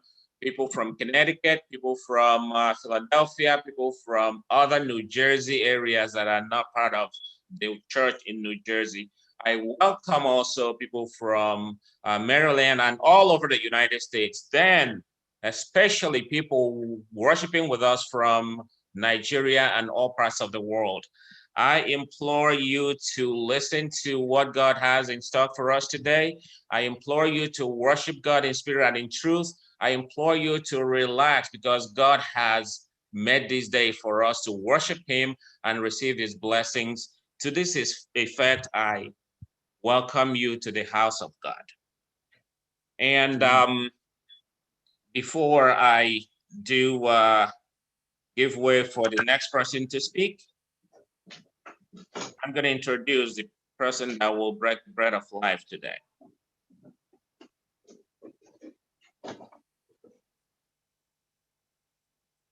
I'm sorry. After the introduction comes a special song, then the pastor will start preaching. His name is Pastor Ahoma Onyebuchi. If you can recall, he has ministered to this body sometime in First Igbo Church. He is a very vibrant young man. If I have to read everything I know about him, or everything that is going on with him, everything for which he's known, we will probably be here until 3 o'clock. What I'm gonna do, by his permission, is I'm gonna post this online for everybody to see, because our pastor has a lot of things he has accomplished and a lot of things he's going to accomplish. He is married to one wife, and they both have a son. Our pastor has attended many universities. He has a law degree too, and a bachelor's in theology. He is finishing up his PhD in counseling, or sorry, in psychology from Northwestern University. Above all, he's a child of God, aspiring to enter the kingdom, aspiring to bring more souls to God. After the special song, the next voice you will hear will be that of Pastor Ahoma Onyebuchi.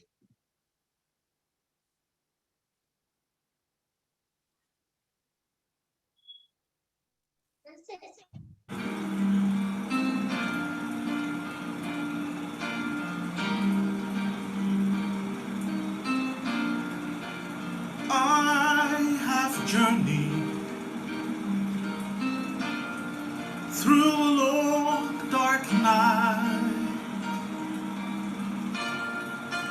out in the open sea.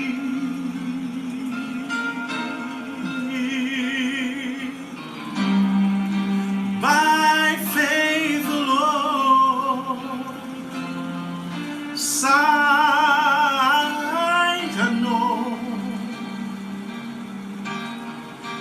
and yet his eyes were watching me.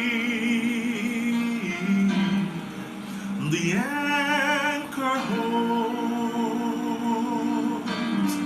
though the ship is battered. The anchor holds, though the shells are torn. I have fallen on my knees as I faced life's raging sea. The anchor holds, in spite of the storm. I've had vision, I have even had a dream, and you know, I even thought I held them in my hand,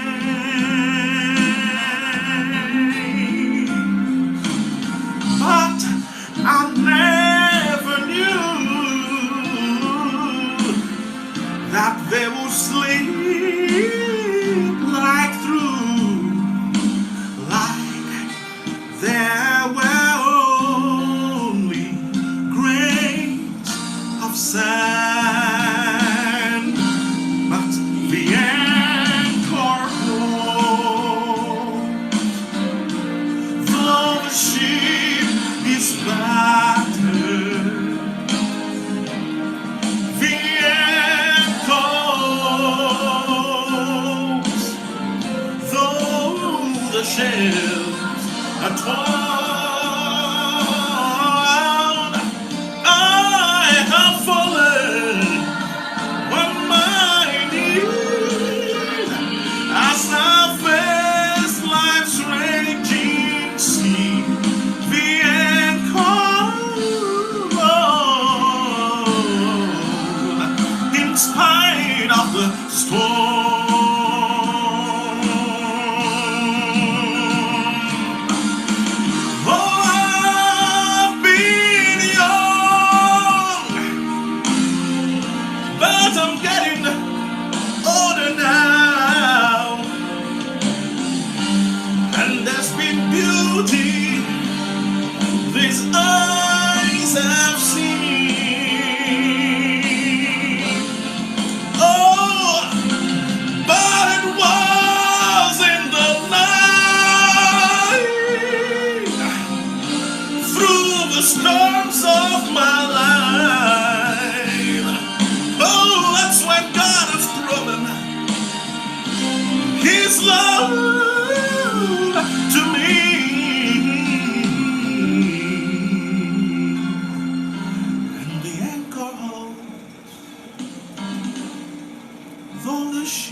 though the sails are torn, I am falling on my knees. I saw face life's raging sea, the echo, in spite of the storm. I have fallen on my knees as I face life's raging sea. Oh, my anchor still holds in spite of the storm. The anchor holds.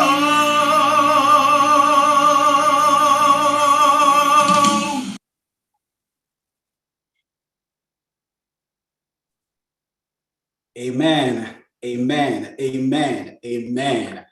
Amen. My anchor holds even in the storms of life. Is your anchor holding in the storms of life, even as things are raging, even when troubles and trials are facing you? Is your anchor holding? Today, that is the message. Thank you, Dr. Chika Solomon Wejike. Thank you for singing that song for us. Thank you for allowing the Holy Spirit to use you even in this short time. Thank you for letting God use you. Thank you so much for that beautiful rendition. And I want to thank the organizers of this program, the executive of Engsdani, led by my brother, Oscar Nwachukwu. Thank you so much for allowing me to be part of this worship today. And thank you for giving me this opportunity to speak to you and to all the members of Engsdani. And I just want to stop to also appreciate you for what you're doing, for all the contributions, for the generosity, for your heart, for helping the healthcare system in Nigeria. Building such a maternity ward, building such project is laudable. And I want to encourage those who have been giving. Those of you who have been contributing, know it that your reward is not just going to be in heaven alone, but it will start here on earth.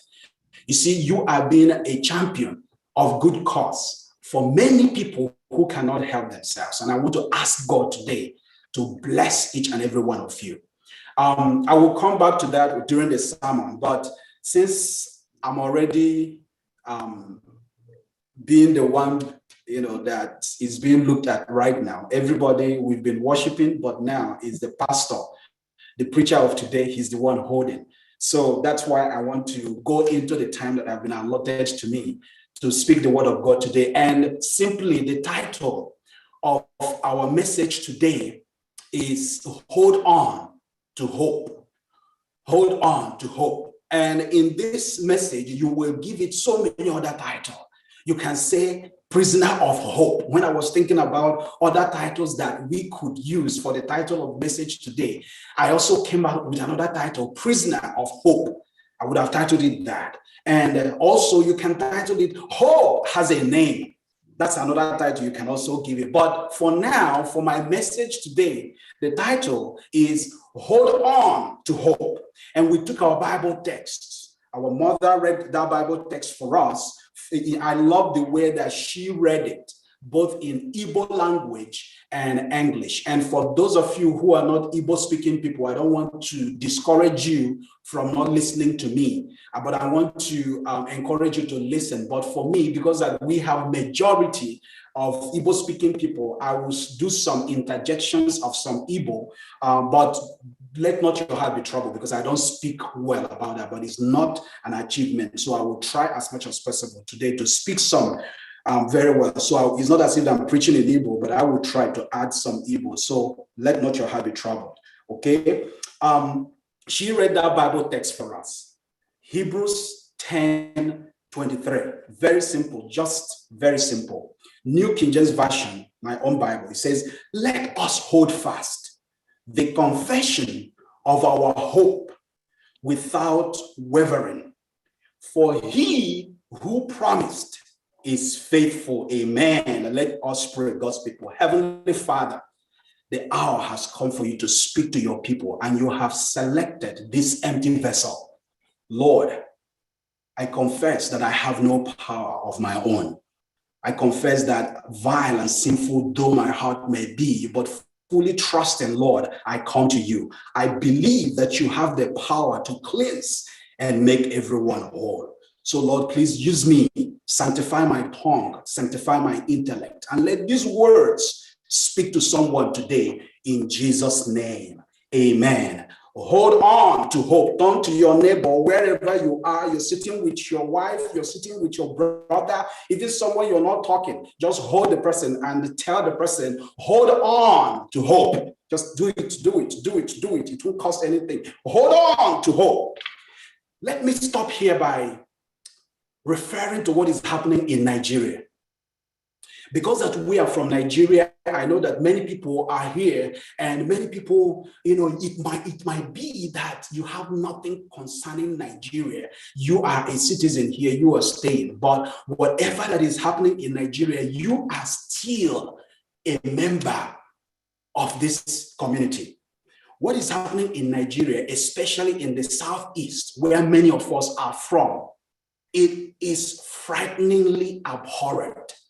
What we read on the news, what we watch, what we see, I know they say we shouldn't believe everything we read or hear in the news, but God's people, we are no longer safe. It may not have happened to you, you may not have had any relative, but some people are crying. Let us pray for the country. We are no longer hearing rumors of war, but we are heading towards a second full-blown war if care is not taken. If the Lord does not arise, we are heading towards another war. Someone said this week that Nigeria is heading towards a cataclysmic oblivion.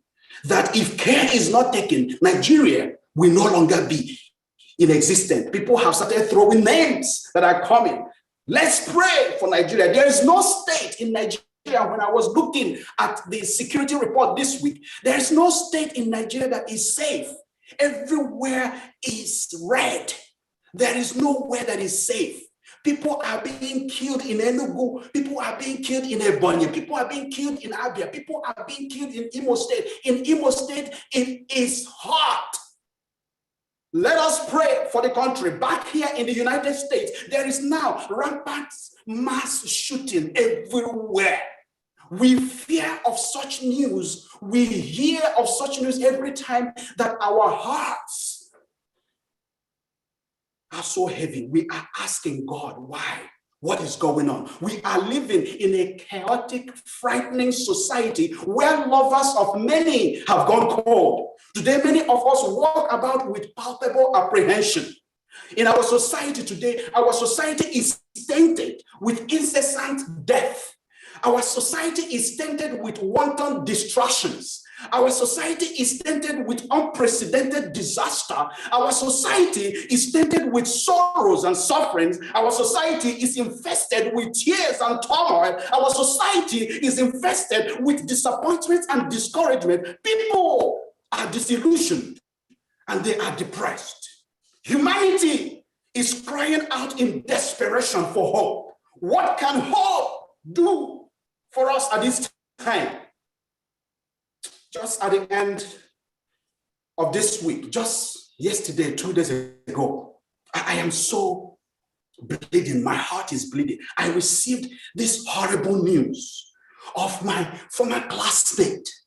I just connected with him 3 months ago.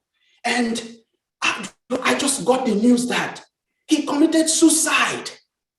How?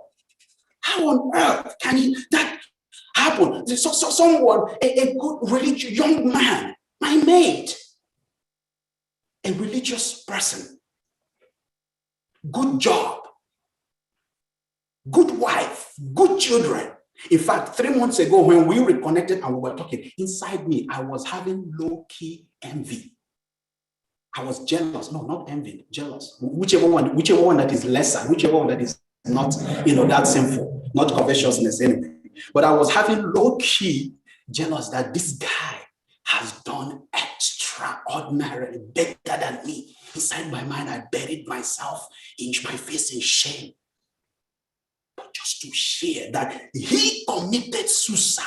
God, what happened was his situation so hopeless that suicide was the only option. God's people, depression is real. Suicide is real. Look after yourself. Take care of your mental health. Whatever gives you wahala does not want it. Take care of your mental health. Be nice to people. It's nice to be nice. It doesn't cost anything. Be nice to people. You have no idea what people are going through. Call people. Look after people. Look after yourself. Today in Nigeria, according to verifiable reports, over 70% of the citizenry are suffering. They are suffering what I call collateral damage of inadequate and dilapidated infrastructure occasioned by bad leadership and corruption. People are suffering innocently. Roads are broken. Airports are substandard. There is a regular electricity outage. If you cannot afford generator, you will live in darkness. Hospitals are broken. And thank God, again, I come back to Ernst Danny. Thank God for you. Thank God for you, for the heart that God has given to you. Thank you for giving hope to many, many women and men in Nigeria. Thank you for what you're doing. Your work, your contributions are not in vain. Thank you. You're the hope to the hopeless in Nigeria. God bless you today as you donate more. Like the president said, it's just remaining small thing. Small money. Small money. Please donate. Let's help out. Charles Dickens, this writer, Charles Dickens, describing the society we live in today, he says that we are living in the best of times and the worst of times. We are living in an age of wisdom and age of foolishness. This era, this time we are living is an epoch of incredulity. We are living at once in a season of light and the season of darkness. We are both in light and darkness. And if this is the winter of hope, this is also the spring of despair. Truly, we have everything before us and we have nothing before us. And yes, we are all going directly to heaven and we are all going directly the other way. It is the best of times, Charles Dickens says. It is also the worst of times. Oh, God's people, our society is swiftly receding into moral decadence. People are becoming lovers of pleasures rather than lovers of God. In fact, somebody says that our society is becoming a less society. Less. Take, for instance, our phones have become wireless. Our cooking have become fireless. Our cars have become keyless. Our foods have become fatless. Our car tires have become tubeless. Our dresses have become sleeveless. Our leaders have become shameless and some of them senseless. Our relationships have become meaningless. Our attitudes have become careless. Our wives have become fearless. Our husbands have become reckless. Our babies have become fatherless. Our feelings have become heartless. Our education have become valueless. Our children have become mannerless. Everything in our society is becoming less. But God's people, our hopes should be endless. Amen. Describing the time we are living in, this comedian, George Collins, says that the paradox of our time is that we have taller buildings, yet shorter tempers. We have wider freeways, but narrower viewpoints. George Collins says that we buy more, but we enjoy it less. We have bigger houses, but smaller families. We have conveniences, but less time to enjoy it. We walk and walk and walk and walk and walk and walk and walk, but no time to enjoy. We have more advanced degrees, but less common sense. We have more knowledge, but less good judgment. We have more medicines, but less wellness. We have multiplied our possessions, but reduced our values. We have higher incomes, but lower morals. We have been all the way to the moon and back, but have trouble crossing the street to meet a grieving neighbor. It's nice to be nice. Look after yourselves. Call your brother, call your sister, check them out. Not when they die. You will come out at their burial and carry microphone. Oh, how I knew them. How, don't say that. If I am the person who is dead, lying down in lying state, if I'm the person, I will get up and carry that microphone away from your hand, if that can happen anyway. But what I'm saying is that call your neighbors, check after your neighbors, look after yourselves, look after your members. We have cleaned up the air, but polluted our souls. We have split the atom, but not our prejudices. We talk too much. We live too seldom, but we hate too often. These are the times that try men's souls. These are the time of world peace, but domestic violence. These are the times of more pleasure, more leisure, but less fun. These are the times of two incomes, but more divorces. These are the times that people are surprised that things are working out for you well, and they are looking for opportunity to divert what is working well for you. But God's people, I tell you today, this time that try men's soul, this time that are bad, you are not to be surprised.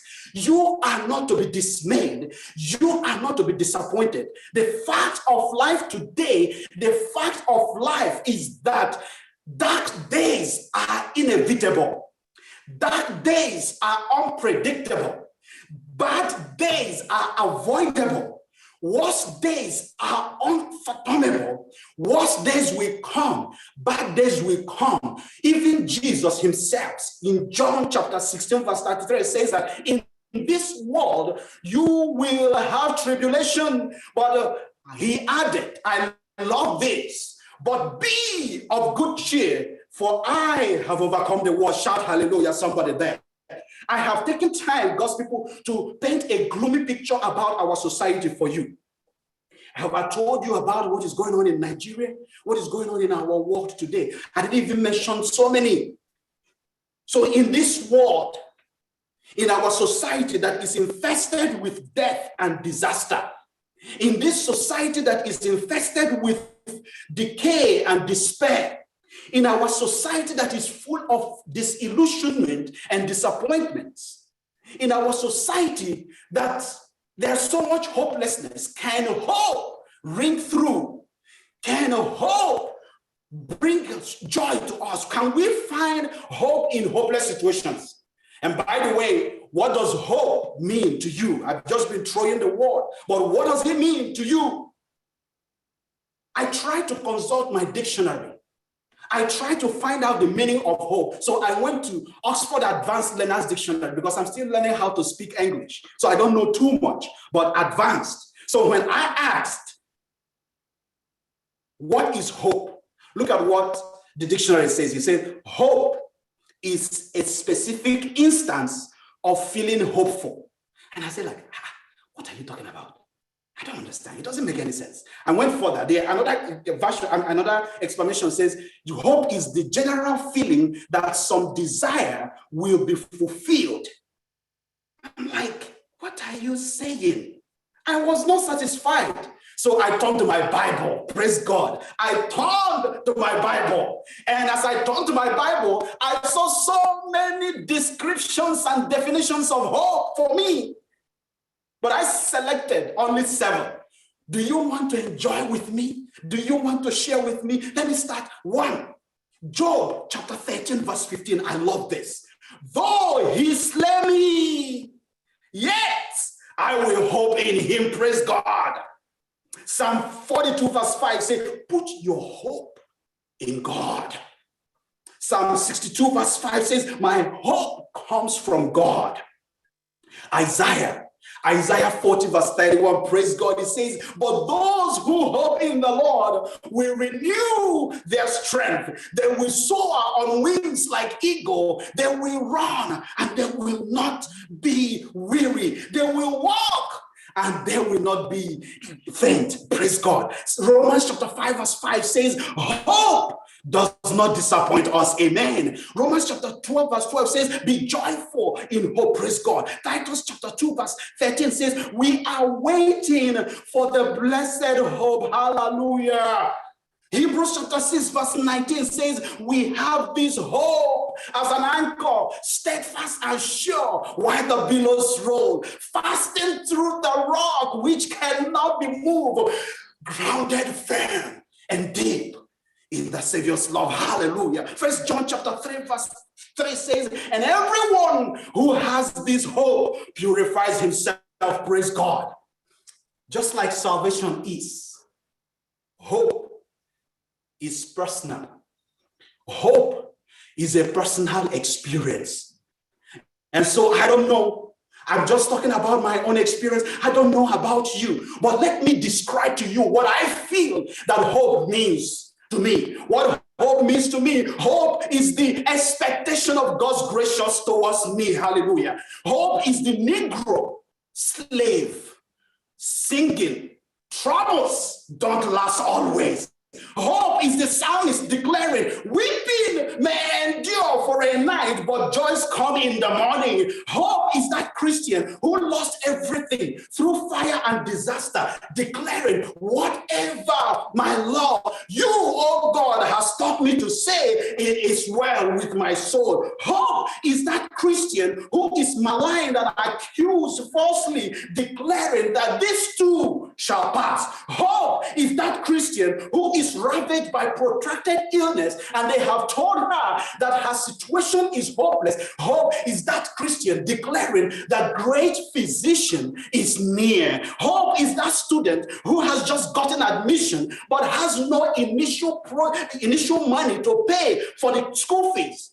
Hope is that student declaring, my God shall supply all my needs according to his riches in glory. Hope declares that today may be Friday, but tomorrow is Sunday morning. Hope is seeing the invisible. Hope is feeling the intangible. Hope is achieving the impossible. Hope is believing that at the end of every tunnel, there is a great light there. Praise God. And for me too, hope has a name.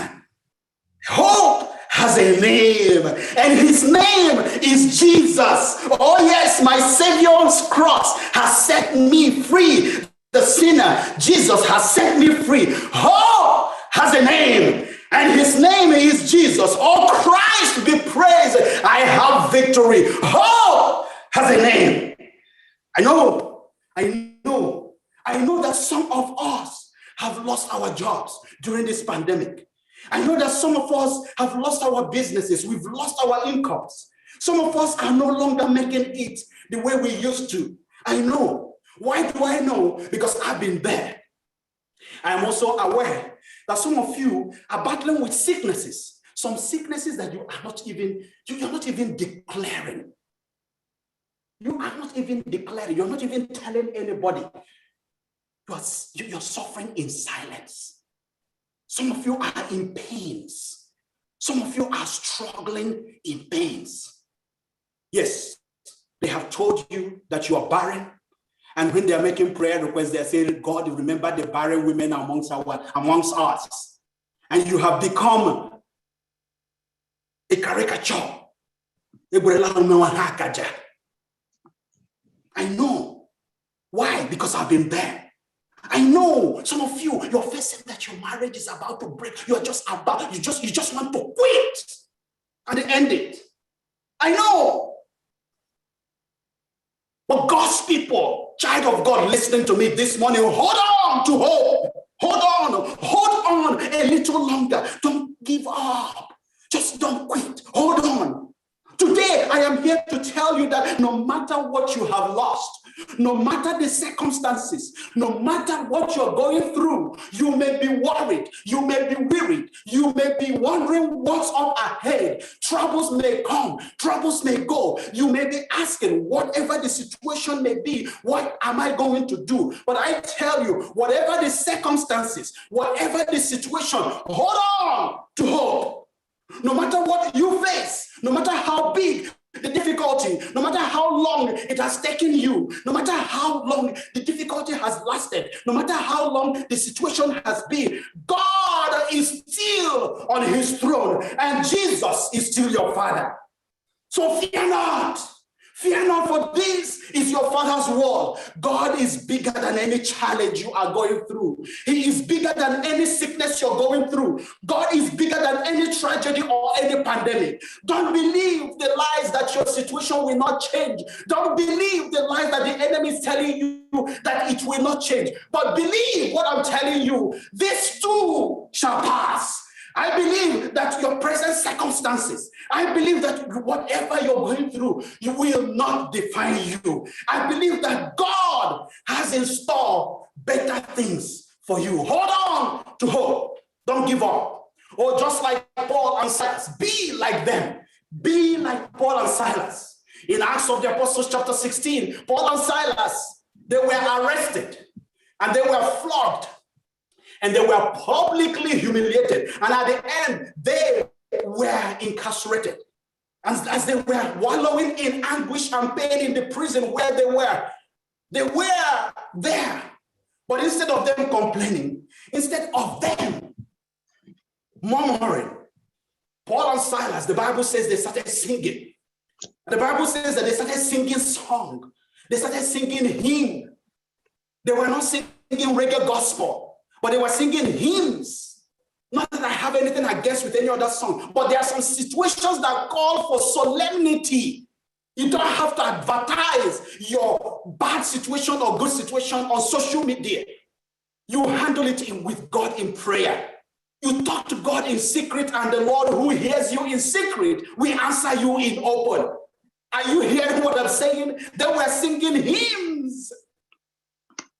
I know the song they were singing. I love that part. Somebody suggested that the song they were singing is "In peace, like a river, attendeth my way." As they were singing that song, the Bible did not say this, but I want to use my holy imagination that God has given to me to think that it seemed that the angels of God joined Paul and Silas as they were singing with their melodious voice. So the angels of God lifted their voice, turned their voice, did a good voice, and their voice became so sonorous that it became a living sacrifice unto God. And someone painted the picture that as Paul and Silas were singing in conjunction with the angels, God was listening and God was shaking his hand.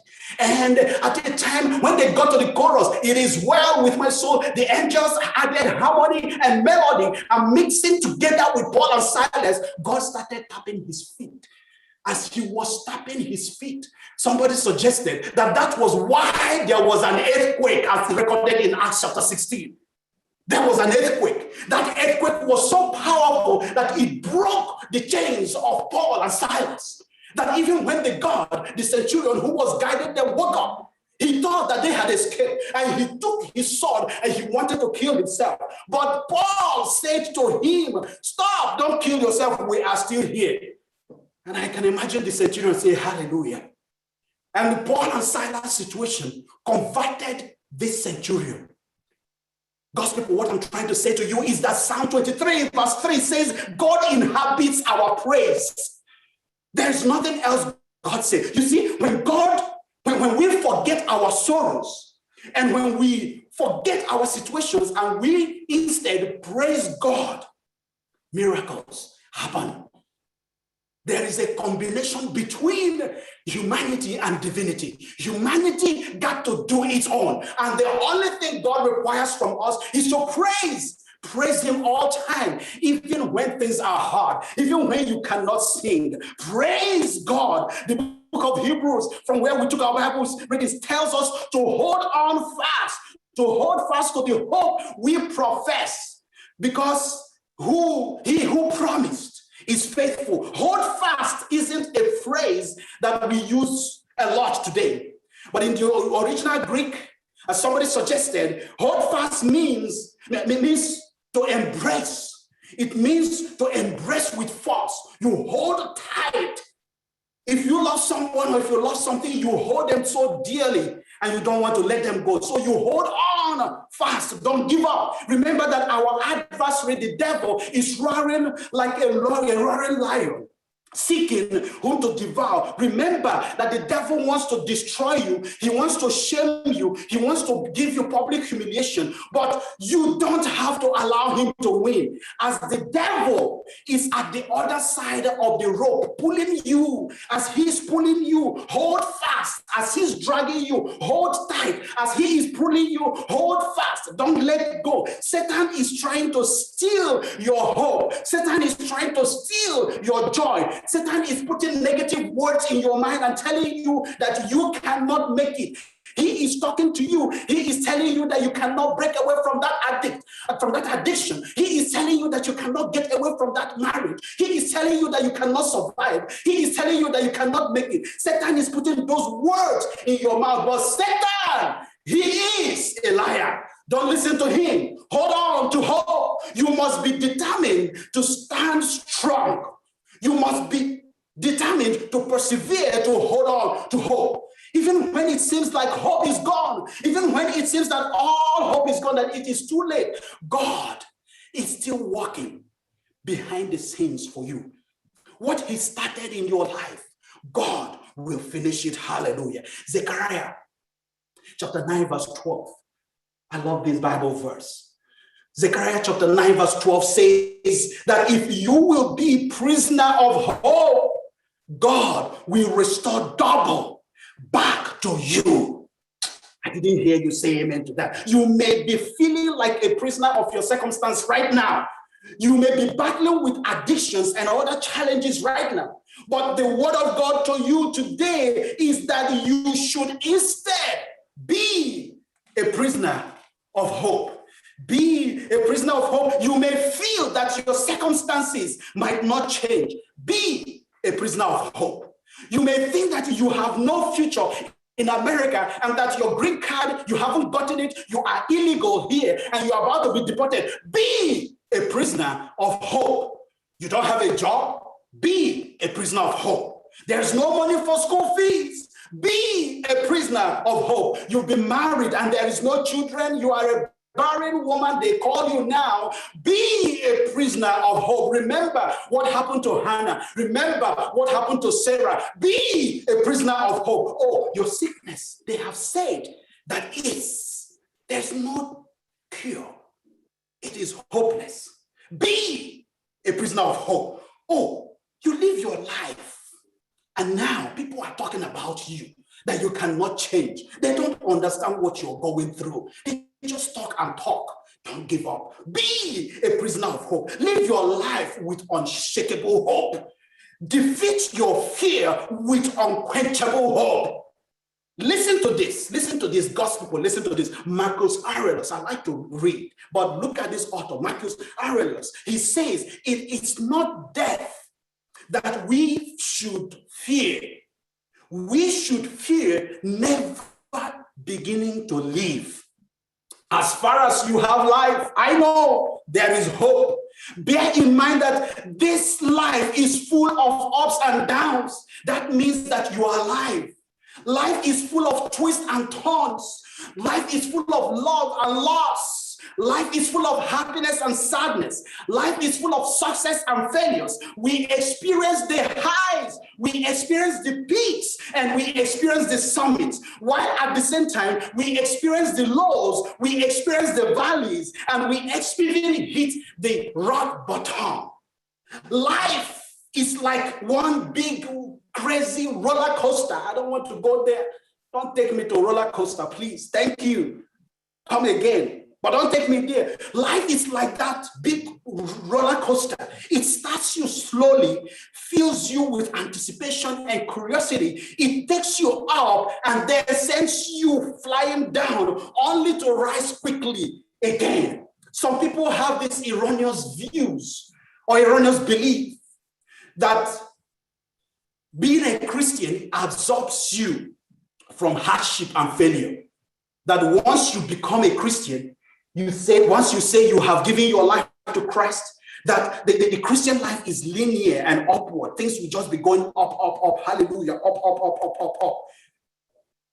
But it is not true. There's no statistical report about that.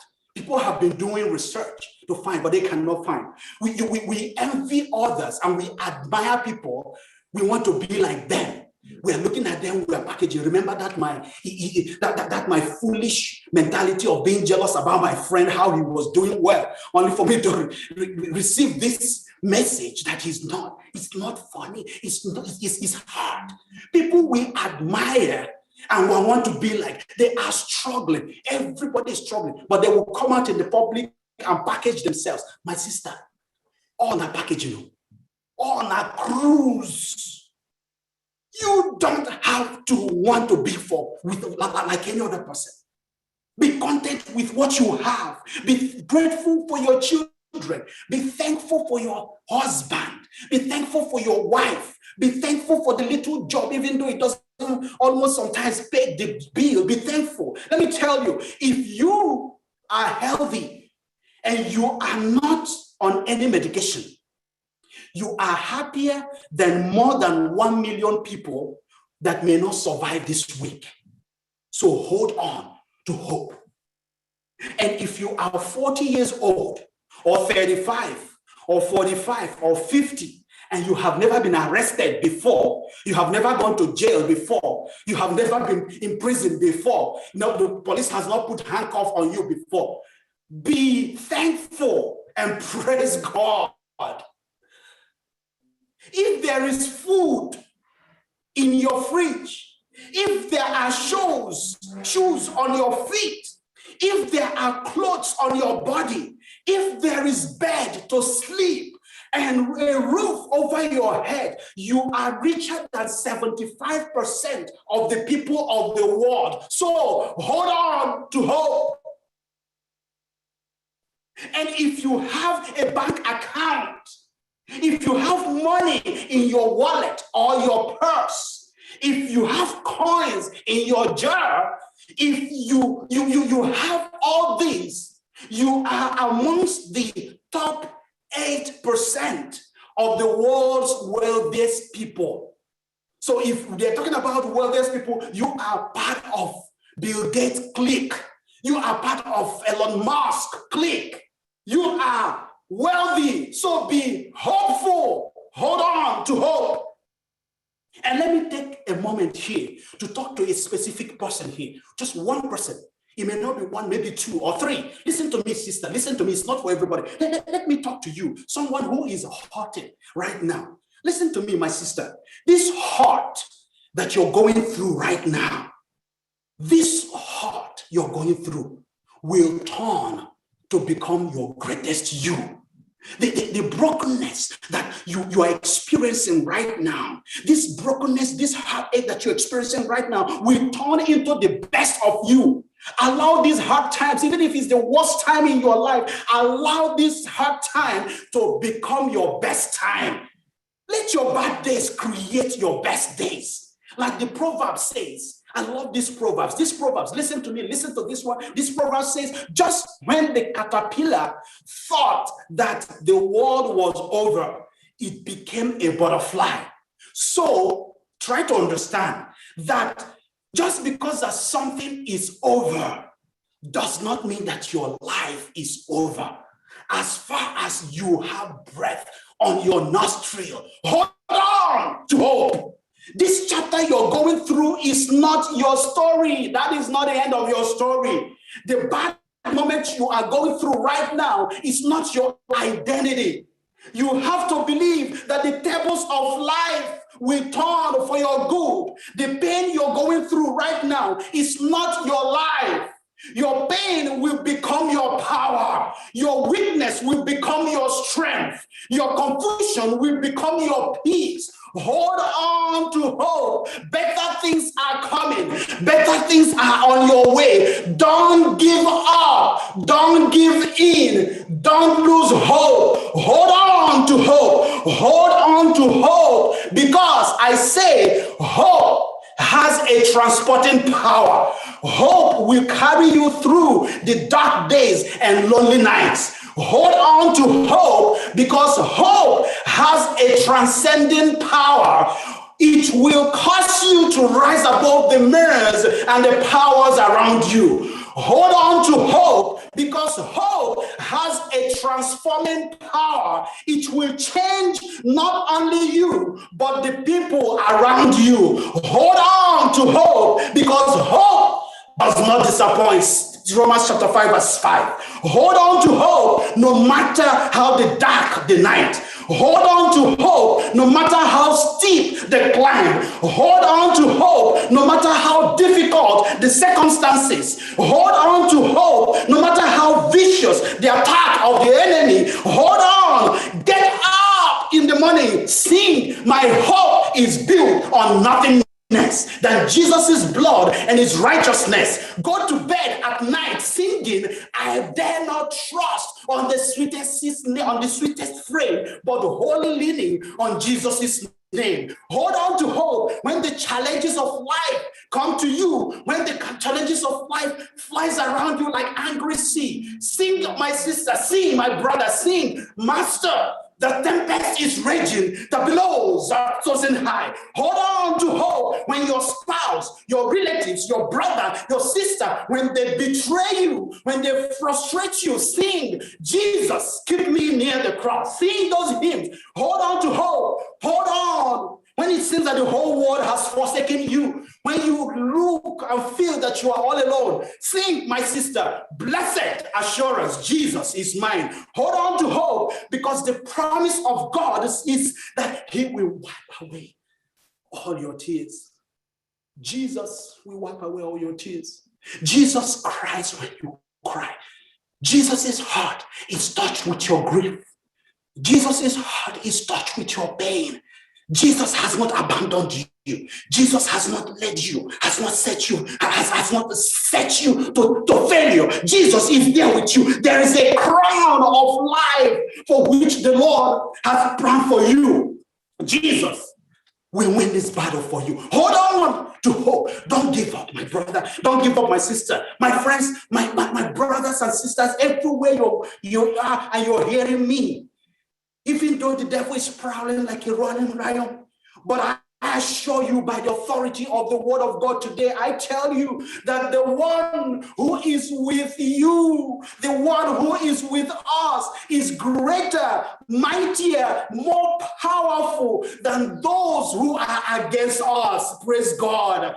1 John chapter 4 verse 4. Hold on to hope, for there is absolutely no weapon fashioned against you that shall prosper. Hold on to hope, for any tongue that rises against in judgment for you shall be cut off. Hold on to hope, for even though 1,000 may fall at your side, 10,000 at your right side, they will not come near you. Only you alone will watch with your korokoro eyes how the Lord will destroy and cut off the wicked ones. Oh, just like Job says in Job chapter 19, verses 25 and 27. Oh my God, I love these words of God. I love this. Job says with confidence, hopeful confidence, he says, for I know that my Redeemer lives, and that he shall stand at last on earth. And after my skin has been destroyed, after my whole body has been destroyed, this I know, that in my flesh I shall see God, whom I shall see for myself with my korokoro eyes, and my eyes shall behold him and nobody's eye again. Oh, how my heart yearns for this day. Hold on to hope, for hope does not disappoint. Hope has a name, and that name is Jesus. Praise God. He is my Savior. I'm going to invite my friend, Nyekachi Anele, to sing that song for me. Hold on to hope. Hope has a name. Hope has a name, and the name is Jesus. God bless you, God's people, wherever you are. Happy listening, and God bless you. Amen.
Amen.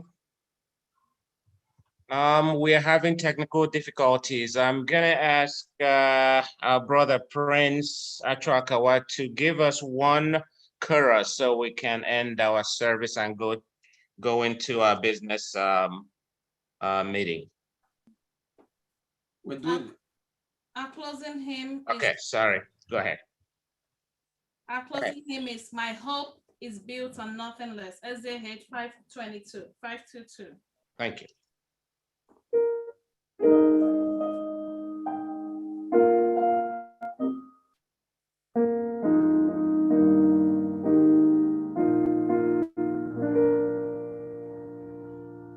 My hope is built on nothing less than Jesus' love and righteousness.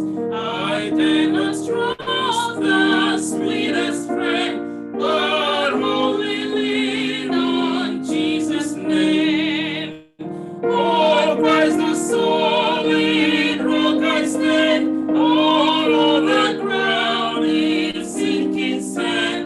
On the ground is sinking sand.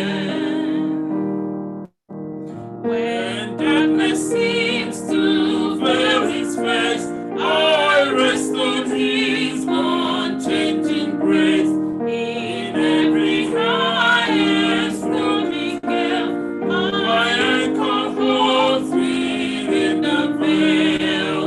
Oh, Christ the solid rock I stand, all the ground is sinking sand. All the ground is sinking sand. His love, his covenant and blood support me in the whelming flood. When all around my soul gives way, even in song my hope and stay. On Christ the solid rock I stand, all the ground is sinking sand. All the ground is sinking sand.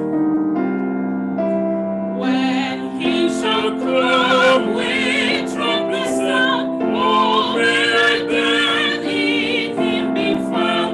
God in his righteousness alone, for first to stand before the throne. Oh, Christ the solid rock I stand, all the ground is sinking sand. All the ground is sinking sand. Echoes of Malcolm, ever Christ, echoes of Neelan, Nemi, echoes of Neelan, Nemi.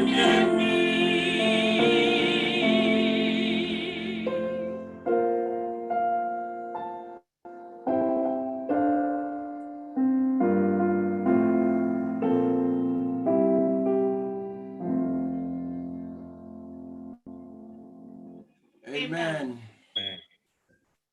I say what benediction. Let's have a benediction. I will pray. Everyone, bow your heads wherever you are. The message of the Lord has come to us today. Please do not let the technical difficulties and everything to derail the message that the Lord has passed you on today. And also that message is also hold on to hope, because perhaps, who knows, maybe by the grace of God, next time during the convocation, we will be live. we will be together in one space, in one place, and we will do the worship of the Lord very well and adequately. So if I hear you and if you believe that what I just said is true and it is your wish, so bow your heads, let's pray. Our God and our Father, thank you for the message you have given to us today. And Father, we ask that your Holy Spirit will interpret these words to us, that as we hear you, oh God, these messages of hope will remain in our brain. They will live rent-free on our head. We are tired of negative words. We are tired of negative words from the enemy. We are tired of the devil derailing our plans. We are tired of the devil pulling us down. God, today our anchor holds on you. Our anchor holds even on that solid rock, even at this time. So please, we plead with you, Father, show us your grace and your love. Grant us your peace and grant us your favor. Thank you. As we embark upon this business meeting, Lord, we pray that your presence dwell amongst us and we will reach out to people who need the hope at this time. Use us, make us channels of blessing unto others. We pray in Jesus' name. Until we meet again, Lord, we ask for you to make us more holy, make us more faithful, make us more loving. In Jesus' name we have prayed. Amen. God bless you and happy Sabbath. Thank you. Heritage doesn't have food to give to you. On behalf of Heritage, we promise that next time when we see you, we will feed every one of you. Thank you and God bless you. He's from Heritage. So that cut this.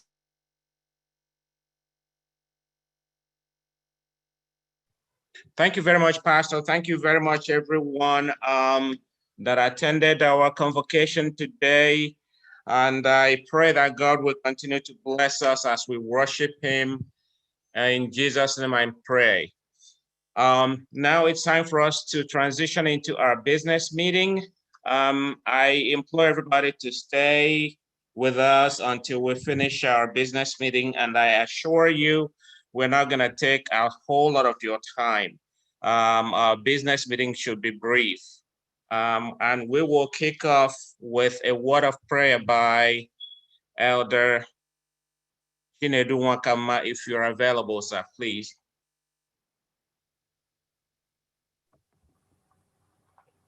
Okay, let us pray. Our Father and our God, we thank you for the time that we have spent with you. We thank you for the deliberations of the Sabbath day.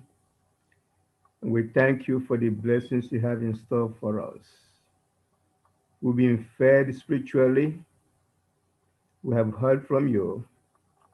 And we are continuing to beg you to tarry with us as we switch over to the business section of this convocation.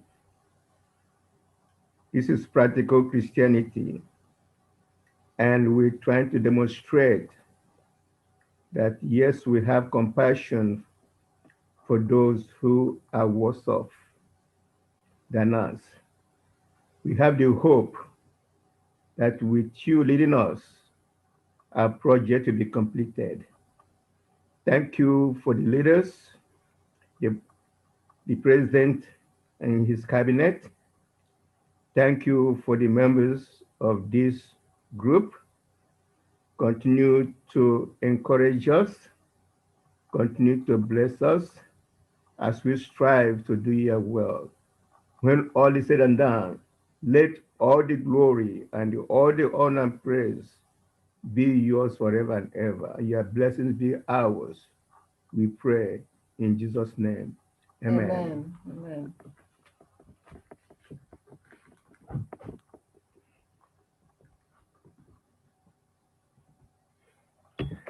All right, I'm sorry, I keep forgetting I mute myself all the time.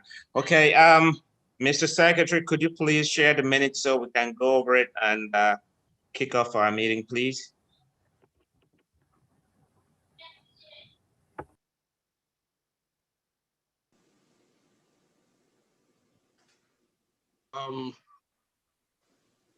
I didn't know I have to share the minutes, but okay, if you I can. crave your Yeah, indulgence, I can just read out the minutes. I'm going to share it. Okay.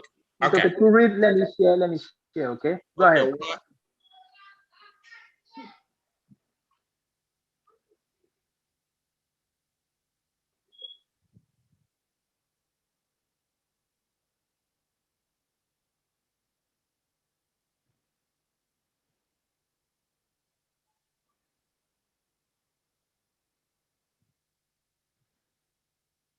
Okay, ahead. Okay, can you read why he tries to share it, please? All right. Thank you, sir. Okay. Virtual Internet convocation held on the 3rd of March, on March 3rd, sorry, the 13th of March, 2021. Meeting began exactly 1 p.m. with opening prayer by President Elder Oscar Nwachukwu. Minutes of previous meeting read by the secretary. A motion for adoption was moved by Elder Ihaya Matthew, seconded by Okechukwu Uche, and was unanimously adopted by the House. The president, in his opening remarks, thanked the members for their steadfastness towards the law's business, despite the challenging times that we all face.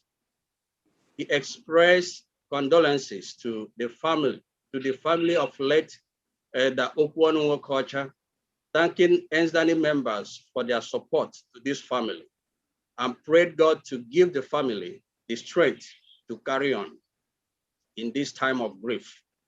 Matters arising, maternity project. The president updated the House on the state of the ongoing maternity project with the slides of the various stages. He notified the House that the project is in its final stage and will cost about $30,000 to complete.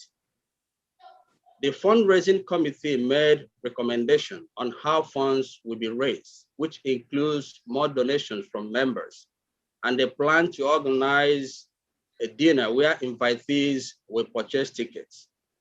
In the light of this recommendation, a call for donation was made and members responded overwhelmingly. Over $20,000 was pledged and a 30-day redeeming period was given.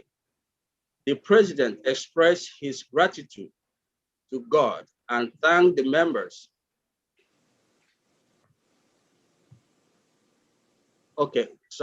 And thanked the members for such a quick and encouraging responses. He also announced the gracious donation of $5,000 from Dr. and Dr. Mrs. Chibuike E. Angocha towards the maternity project.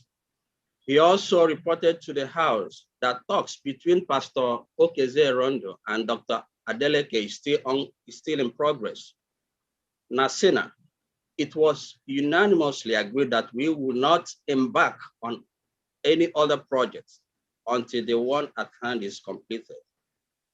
Constitution.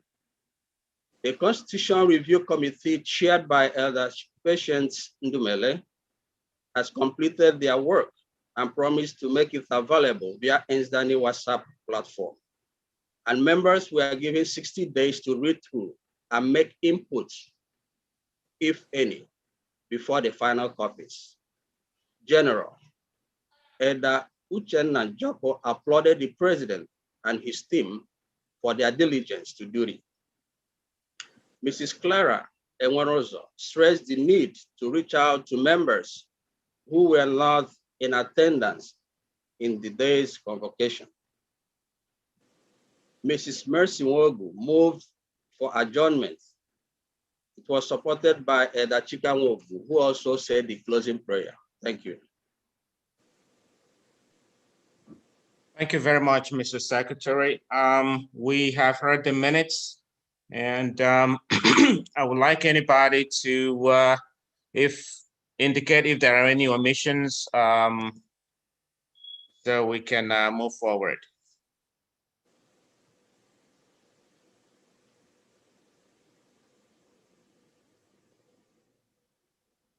Then if there is none, I will ask somebody to move for the adoption of, for us to receive and adopt the minutes.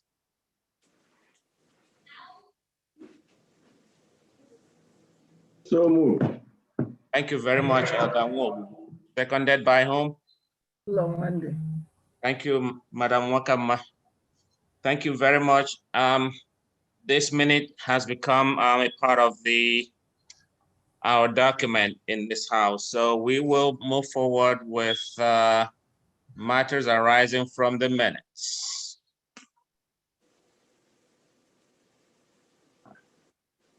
Okay, one is the Constitution Review Committee. Last time we were given a 60-day notice to review the Constitution and voice some concerns or suggestions to the committee. Fortunately, some people did it and we received last-minute suggestions after we had met. And well, I'm talking about the Constitution Review Committee. Then after the review committee had met, some more suggestions came in. So the chairman of the committee and the members of the committee are pleading with the House to let them review all the suggestions and concerns that came in very close to the end of the deadline we gave, so that they will bring the final draft to the House in September, if this House agrees. There are some more suggestions and more concerns that came in late, and the committee looked at it as something that needs to be looked into. So they're asking for more time. By September, they will bring the draft constitution to the House for discussion. If this House so agrees and moves, then we will communicate to the committee to go ahead with the discussion on the recommendations from members. Mr. President. Yes, sir. I think after the Constitution, there is a bylaw, and we didn't include that in the assignment. Yes. That we give the committee. Can we include that we include the bylaw? Yes, sir. That's actually the major part of the extension the committee is asking for, so they can discuss it and include it. Thank you. You're welcome, sir. So does this House agree that the committee continues with their job and bring a final draft to the House in September? Yes, so moved, President. I think it's a good idea. Thank you very much, Dejosh. Does anybody oppose this move? Okay. Thank you very much, everyone. And the next item will be a report on the maternity building project. I'm not gonna say that I forgot to thank us for what we have done, what we are doing, and what we are going to continue to be doing. I just saved the best for the last. So I'm thanking, on behalf of Anthony Executive, I'm thanking everybody who has contributed towards this project, and I will keep thanking everybody, and I keep asking for us to help us finish this project. Very soon, I'm gonna give a financial report on where we stand. We are happy to report that we need about $5,000 to complete this project. How does anybody feel here? Amen. Amen. Amen. Amen. How far we have come. Initially, personally, I was very leery about starting this project, but this has taught me something. I know some members here were like, let's keep doing it. Let's do it part by part by part. And with God, everything is possible. And we are nearing the end of this journey by God's grace. So I'm asking everybody to please, please don't let $5,000 prevent us from finishing up this project by the end of June. We were promised by the contractor that if the money is available by the end of June, we will be able to finish the whole project. The whole project includes landscaping, and also we discussed about a borehole. Currently, they are using water from a neighbor. Sometimes they buy water. The water that the current hospital has is okay for a bungalow like that, but the pressure doesn't go up to the upper level of the house. So we did discuss extensively with the contractor, and he said that there's no way out than to have a borehole that will be able to feed the upper level and the lower level with good pressure, so that we would not lack water in the building, because what we are giving them is a hospital building, and water is very, very essential. So I did send out the financial report earlier today. If we can dig through our WhatsApp, Anthony members only, we will be able to, Ugo, are you able to project that financial report? Could you please? Okay. Yeah. Thank you.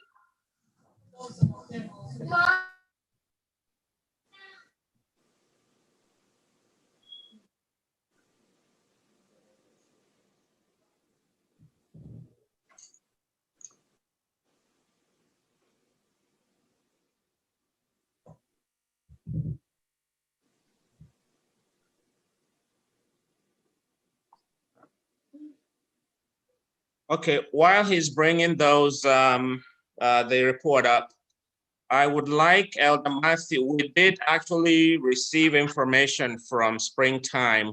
We've been waiting for them for a very long time, and with NSARS and whatever else is going on in Nigeria now, luckily Pastor Erondo was able to convene a meeting, and I wasn't available, and Elder Matthew, who is our treasurer, was able to have a brief meeting with them. So Elder Matthew, I would like you to give us a brief report on the meeting you had with Springtime executive. Yeah, Mr. President. Do you want them to take a look at the report first? Sure. Sure. Yeah. Okay. All right, can we see it clearly?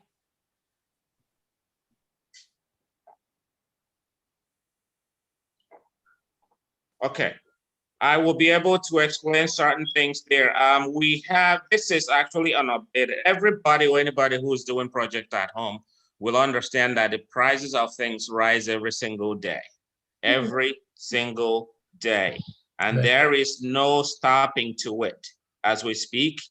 I have a few brothers even on this forum that are, have projects ongoing at home, and they're still crying that had they known they would have done it 6 years ago. But that notwithstanding, God has been with us.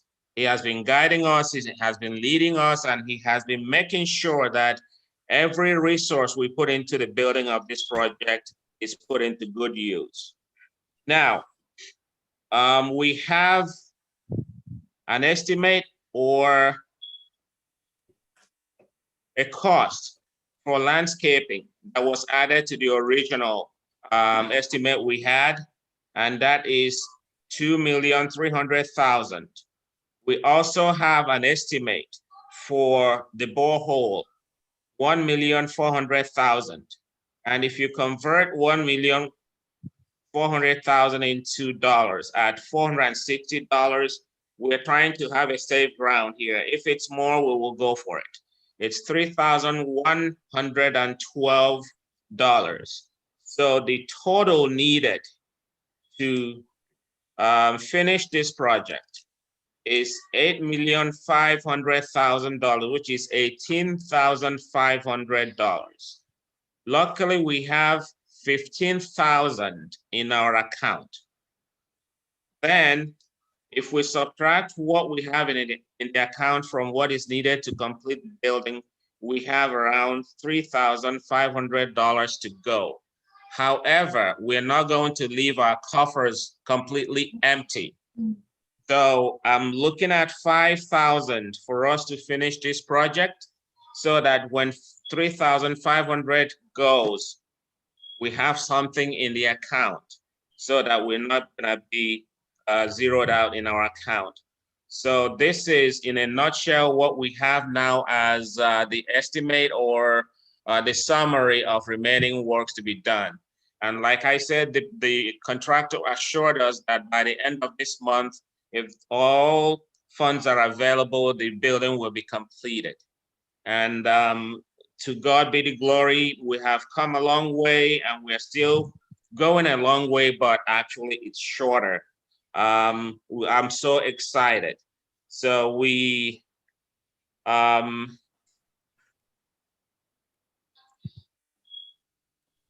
yes, I'm going to allow the financial secretary to let us know how much we received from the last fundraising event we did. Remember, we had a 60-day notice or a 30-day notice for everybody to redeem their pledges. And I'm telling you, people did redeem their pledges, but we have a few of us who have not done so. So, Mr. Financial Secretary, if you're available, could you give us a snapshot of that, please?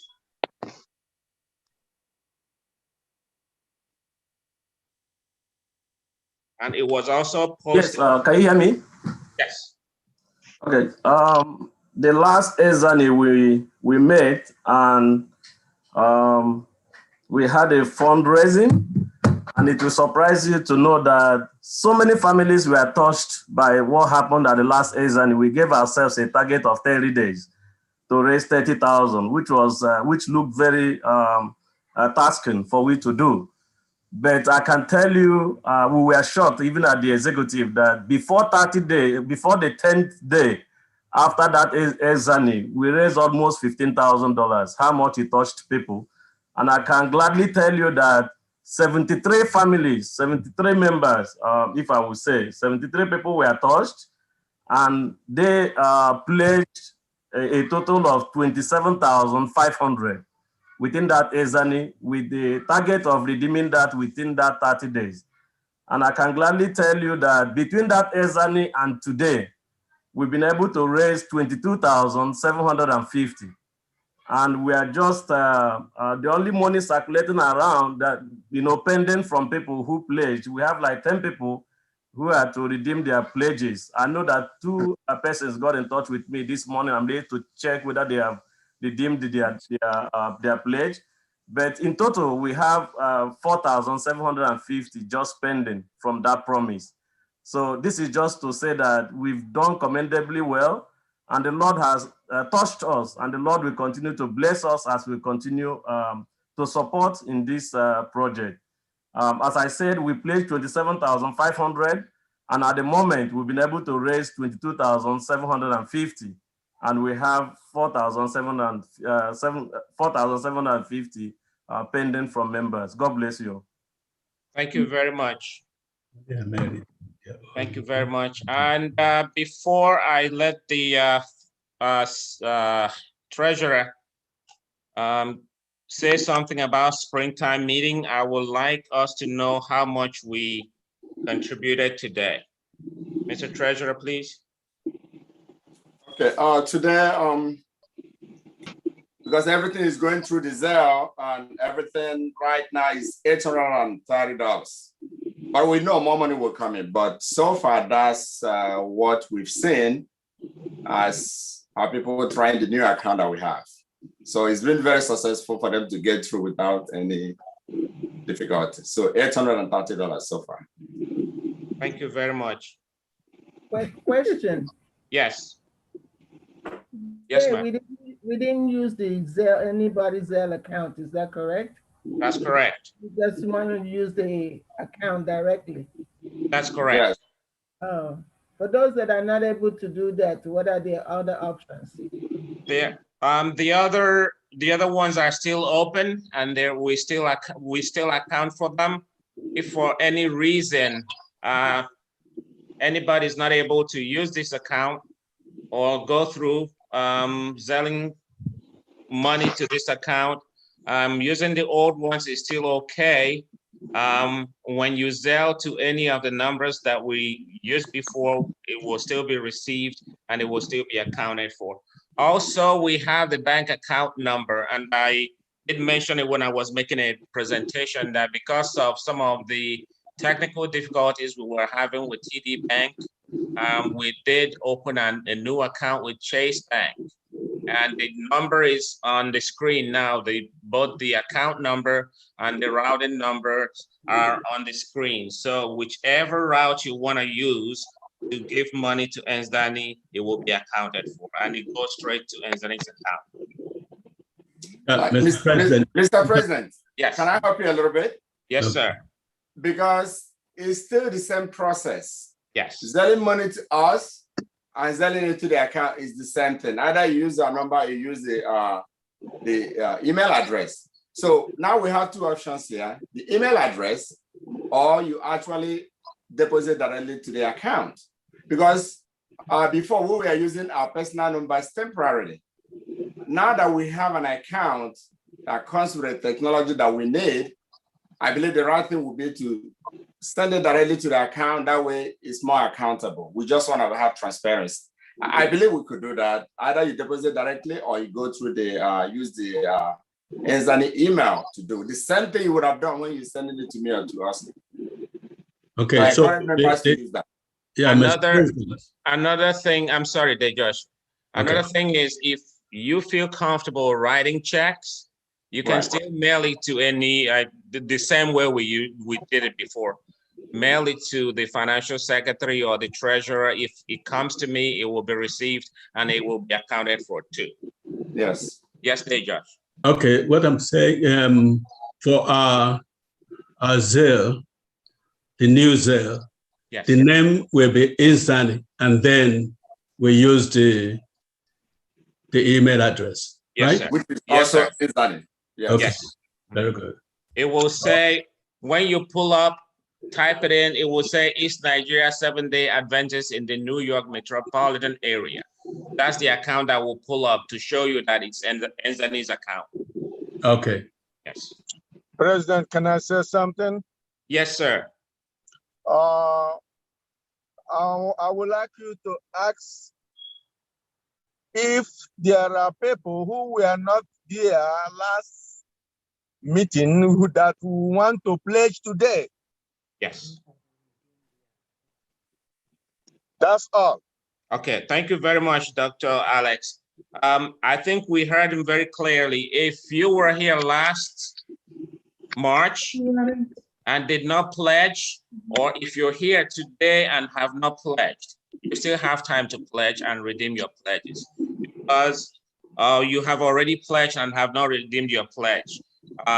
Please do so, because even after this building, we talked about equipping the building also.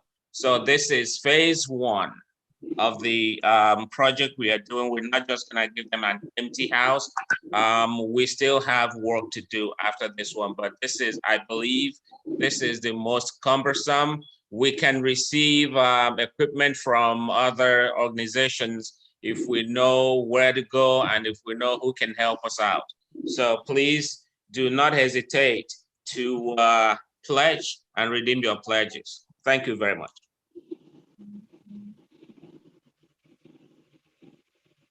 Okay, in the absence of any more questions or comments? Mr. President. Yes, sir. We just wanted to say something about the report that you gave about the project. Okay, sir. I don't think the report you gave was either received or adopted. Okay. You gave it, number one. Number two, in the second phase coming, which I think you have set up the committee already, the equipment, I would like us to consider generator. The reason is because the generator they have there, when we were doing surgery, the technician would shut off the generator and walked away. because he said it had been overused. And so that was going to be a problem for that big structure that we put there. I know everything is money and it's not cheap, but it would do us, unless if the hospital is going to purchase something bigger, better, that will help the whole facility there, then we don't have to go into that. But I think that building needs its own generator. If that could be considered as part of the second stage, which it has its own separate budget. Thank you. Thank you very much. We received your report, sir. Okay. Thank you. Will somebody move to receive the report? Please. So moved. Any seconder? Seconded. Okay, thank you very much. Just to add to what Dechide has said, yes, that is part of the equipment I was talking about. So right after this completion of the building, we will go into that. And like he has rightly said, a group will be looking into that too. So Mrs. Treasurer, could you please give us a little report about the meeting you had with Springtime Executive? Thank you, Mr. President. We all know last time we had one of our elders from Nigeria, Elder Adeleke, and when he came, he was interested in our project. So since that time, many of us might be wondering what is going on. But we didn't get any report back. Even myself, I was wondering what was going on, even though we provided every documentation they requested, but we didn't hear anything. But the good news came this week. Pastor Kezia called me and we had a conference call with the CEO of the Springtime Foundation, Pastor Dr. Oyala Busamuel.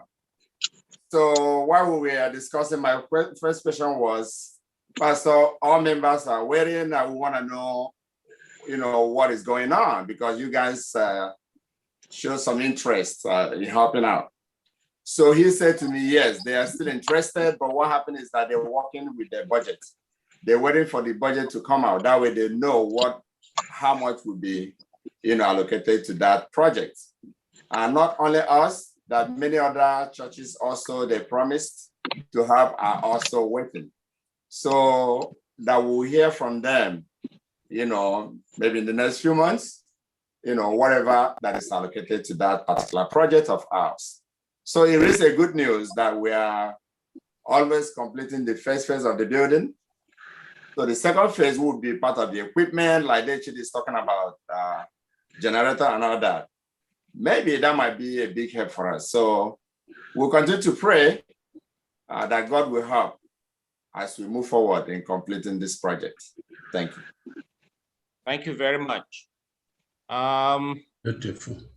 We have heard from our treasurer, who was able to attend that teleconference meeting, and it was worthwhile. I'm so glad to hear from them. You see how God works. So I guess God wants us to complete the building. Then we will get help equipping it. Amen? Amen. I'm asking that we receive this report as part of our documentation for this organization too.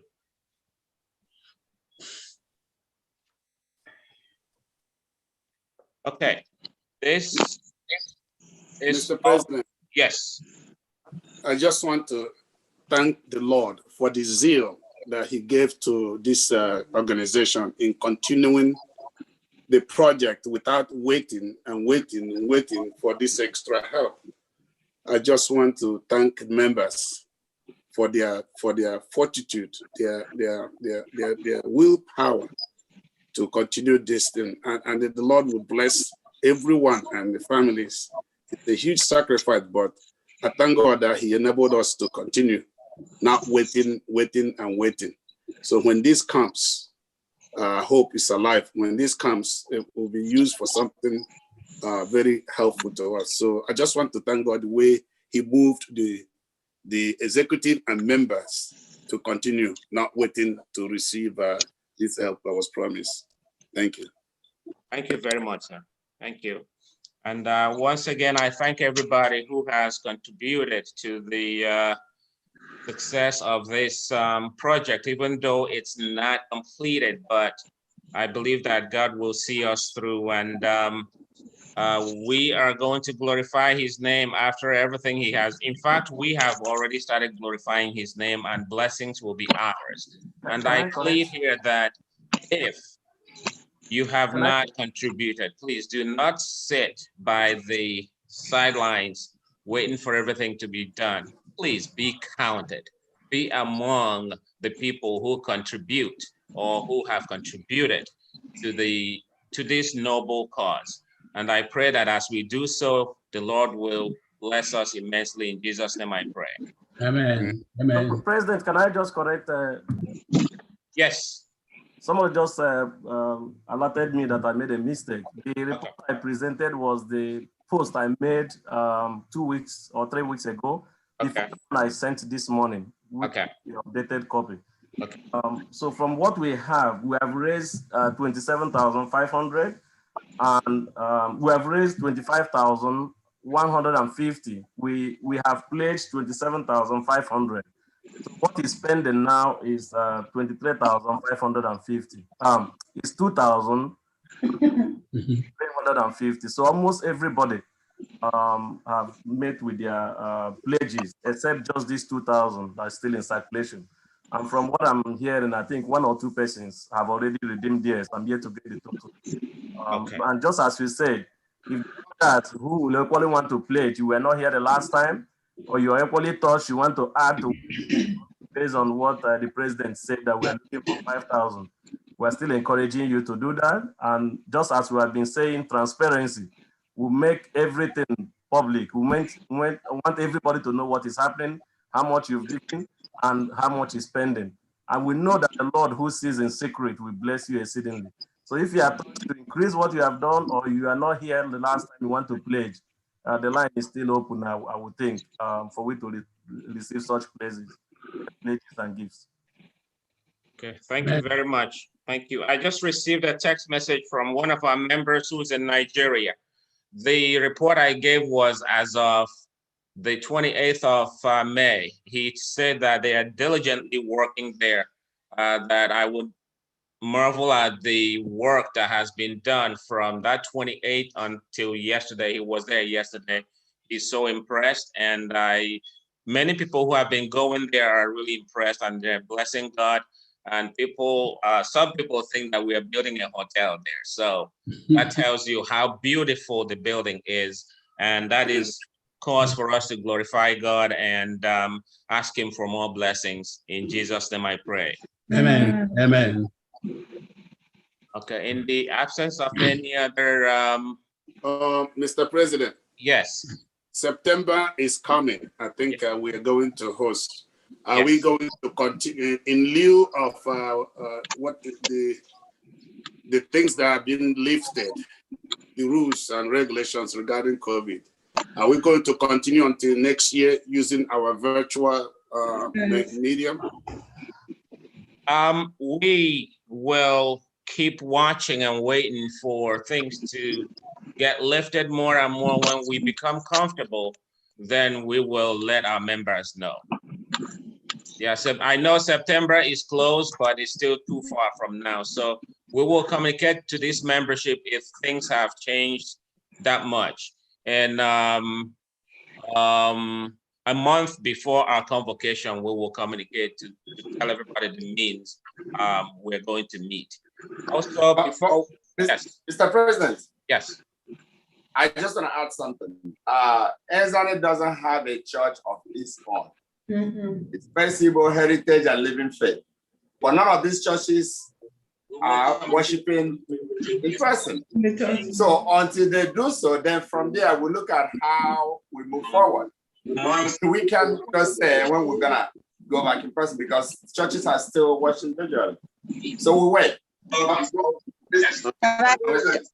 Our conference has given us permission. We're starting next week. Okay. Yeah, like I said, we have a body, we have an executive body that will look into the affairs of this association. So when the executive deems it necessary, the entire membership will be communicated to. Is that okay? Yes. Okay. Thank you very much. And I call for more donations before. Excuse me, Mr. President. Yes, ma'am. Josephine Chike, I'm pledging $100 today. Okay, thank you very much. Thank you very much. Any other pledges? I'm pledging $300. My wife and I. This is Victor Wampa. Yes, sir. $300. Okay, thank you. Uchenne Butler. I got me 200 today. Okay, thank you. Aha m bụ Nnaemeka Nwamara, mụ na nwaanyị m ga-enye 200 ugbo from California. Thank you. Onye isi ama Medina Olumbu. Yes. Isi maza bafua hada meri yasa. Adam, amaghị m ọ dị high pledge real cheap, but ma nwaanyị m ga-enye 500 buona. Okay, amen. Austin and Bliss. Okay. Okay. Thank you, sir. Amen. Yeah, well. Amen. Any more? Let's do it now. Enrique Belora, financial secretary check. Yes, sir. So the organ attacking. I give you Zelle. Okay, so the Zelle, I'll get work with ansdanny@gmail.com. Yes, sir. Okay. There we But educate the people. Yes, President. My wife and I are pledging 500. Amen. Roslyn Nenyi had me pledge $100. Amen. Happy Sabbath, and Stanny. This Happy is Sabbath. Lydia F. Ribe. My husband and I are pledging $150. Amen. Thank you very much.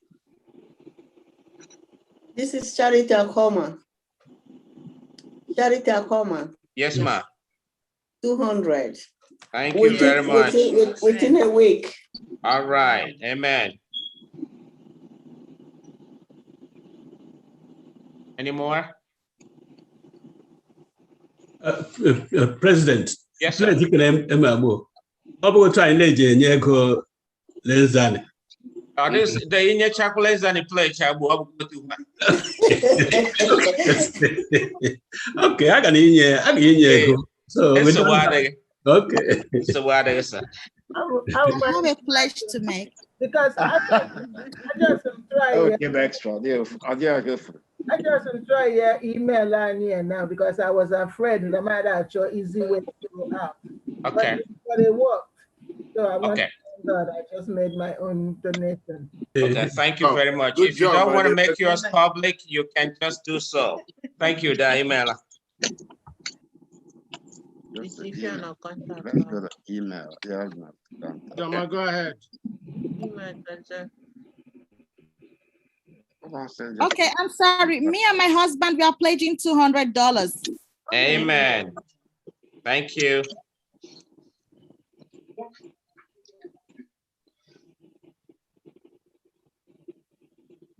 All right.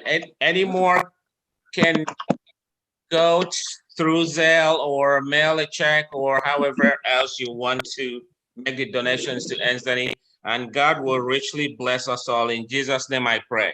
Amen. Wife will give 200. Amen. Adama. Christy Carl, Christy Carl, you 100. I'm going to give another 100. Amen.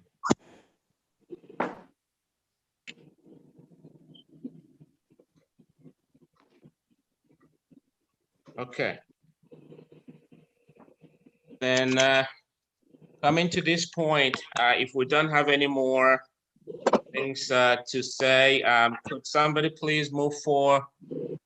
Okay. All right. Some people want me to wait for a few more minutes. Yes, the President. They're thinking of how much to give. Mr. President. Yes, sir. Could you please, before we close, I would like to know the amount of pledge you have to so I can include it in the record. Okay. Yeah, we're still donating. Yeah, we're still there. I mean, pledging. Sorry. And donating. And donating at the same time. Yeah, I just received a text from our sister Ugeze Solomon. She said Solomon's family are pledging $400. Amen. Oh, wow. Amen.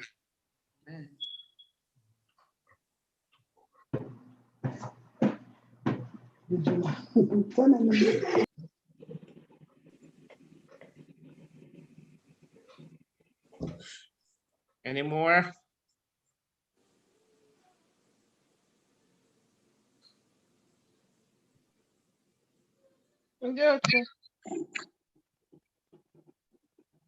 President, go to read. It may go.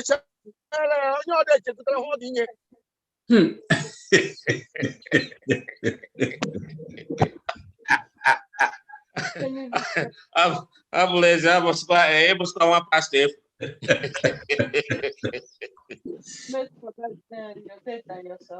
Oh my goodness. Your David son was thrown away or was a big boy hand.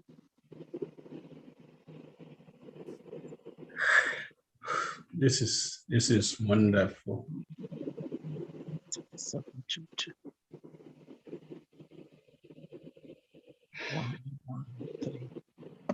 Minuri and Decania and then the legend granary.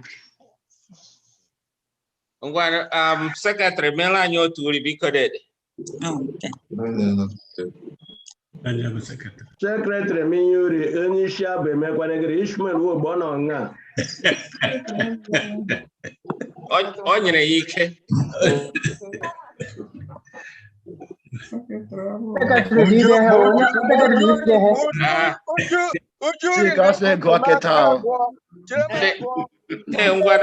Ishmael, because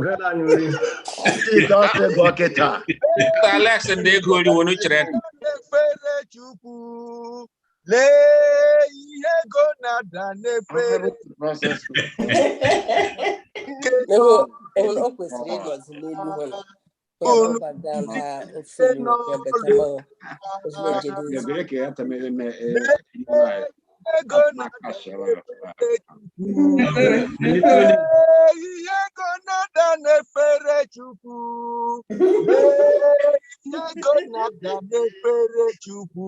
Unu jisike no lonye wa.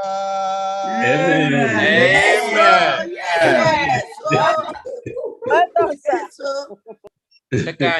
Ibonu made him for real. Thank you. Thank you very much, everybody.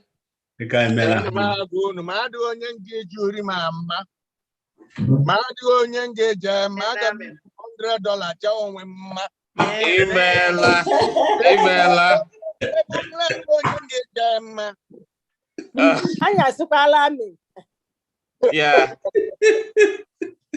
Email doc. I'm so impressed, and God will richly bless us. I can't thank everybody enough. The Lord has used us, and He will continue to use us in His name. Amen. Amen. Amen. Okay. I'm there, Josh. I call Ola for adjournment. Yes, and Dr. Alex, I support Toya. Yeah, that you can be. Okay, that you can become a channel, please. And I'm sorry, Secretary, we will tally the numbers and the figures together after this. Number la figure up, HM Okay, I'm better. Chineke anyị onye hụrụ anyị n'anya imena n'ụbọchị keta imena dị inye anyị obi ịhụ ndị ileta ndị uhela adịghị dịchara otu o kwesịrị iji dịrịwe ime n'ala ime sa anyị mata n'ibuchi anyị ime na for everything adasị bịa nọ n'etiti anyị bịa kwukwara anyị n'ihe la projekti anyị ji la Aba n'Ọgbọ Hill so ọ bụrụ ha anyị ga-imetụ ya glory gọzie aka niile dị inyene gọziekwa aka ndị eji inye enye gọziekwa ndị enyere eji adịji arụ ọrụ sa arụ ọnya wee rụfụta ya labụ arụcha abịasị ndị otu eji wee rụọ ọrụ ke gọzie mkpụrụ obi niile tụfụtara mmụọ uwe iji rụọ ọrụ iji rụọ na ọrụ Chineke mala ha ndị a niile anyị n'ụbọchị nke taa for the rest of the Sabbath bless us with the blessings of the Sabbath as in the time of old. Mgbe anyị mechara ihe niile Chineke anyị amala anyị na akpala na ngọzi edula anyị aka otito ya bụkwara aka gị ngọzi ya nọgide anyị n'aha Jizọs Kraịst bụ onye nwe anyị. Amen. Thank you, everybody. Thank you. All right. Thank you. Yes. Yes, wonderful. Yes, sir. Thank God. Yes, sir.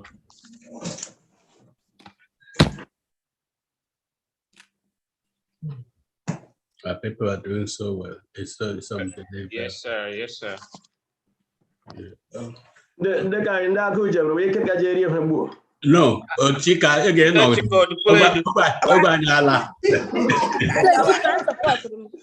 Chika no dị anyị ụlọ chọọchị agwa anyị lawa. Ma ndị agụ ji nwere ike gaje eri ihe. So why they there? Agụ abịabeghị ogwe anyị. Ọ dị mma. Anyị ga-enọgide. Ọ dị mma. Dịka anyị gụgọzi unu. My uncle.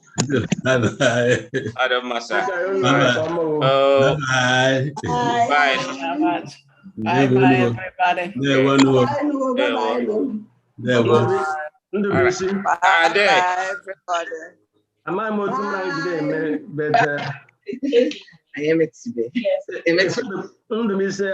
Agafana Nigeria, anọkwa m ya. Hey, I'm Malam. I'm Malam. I get connect to la weekend and a day. Hey.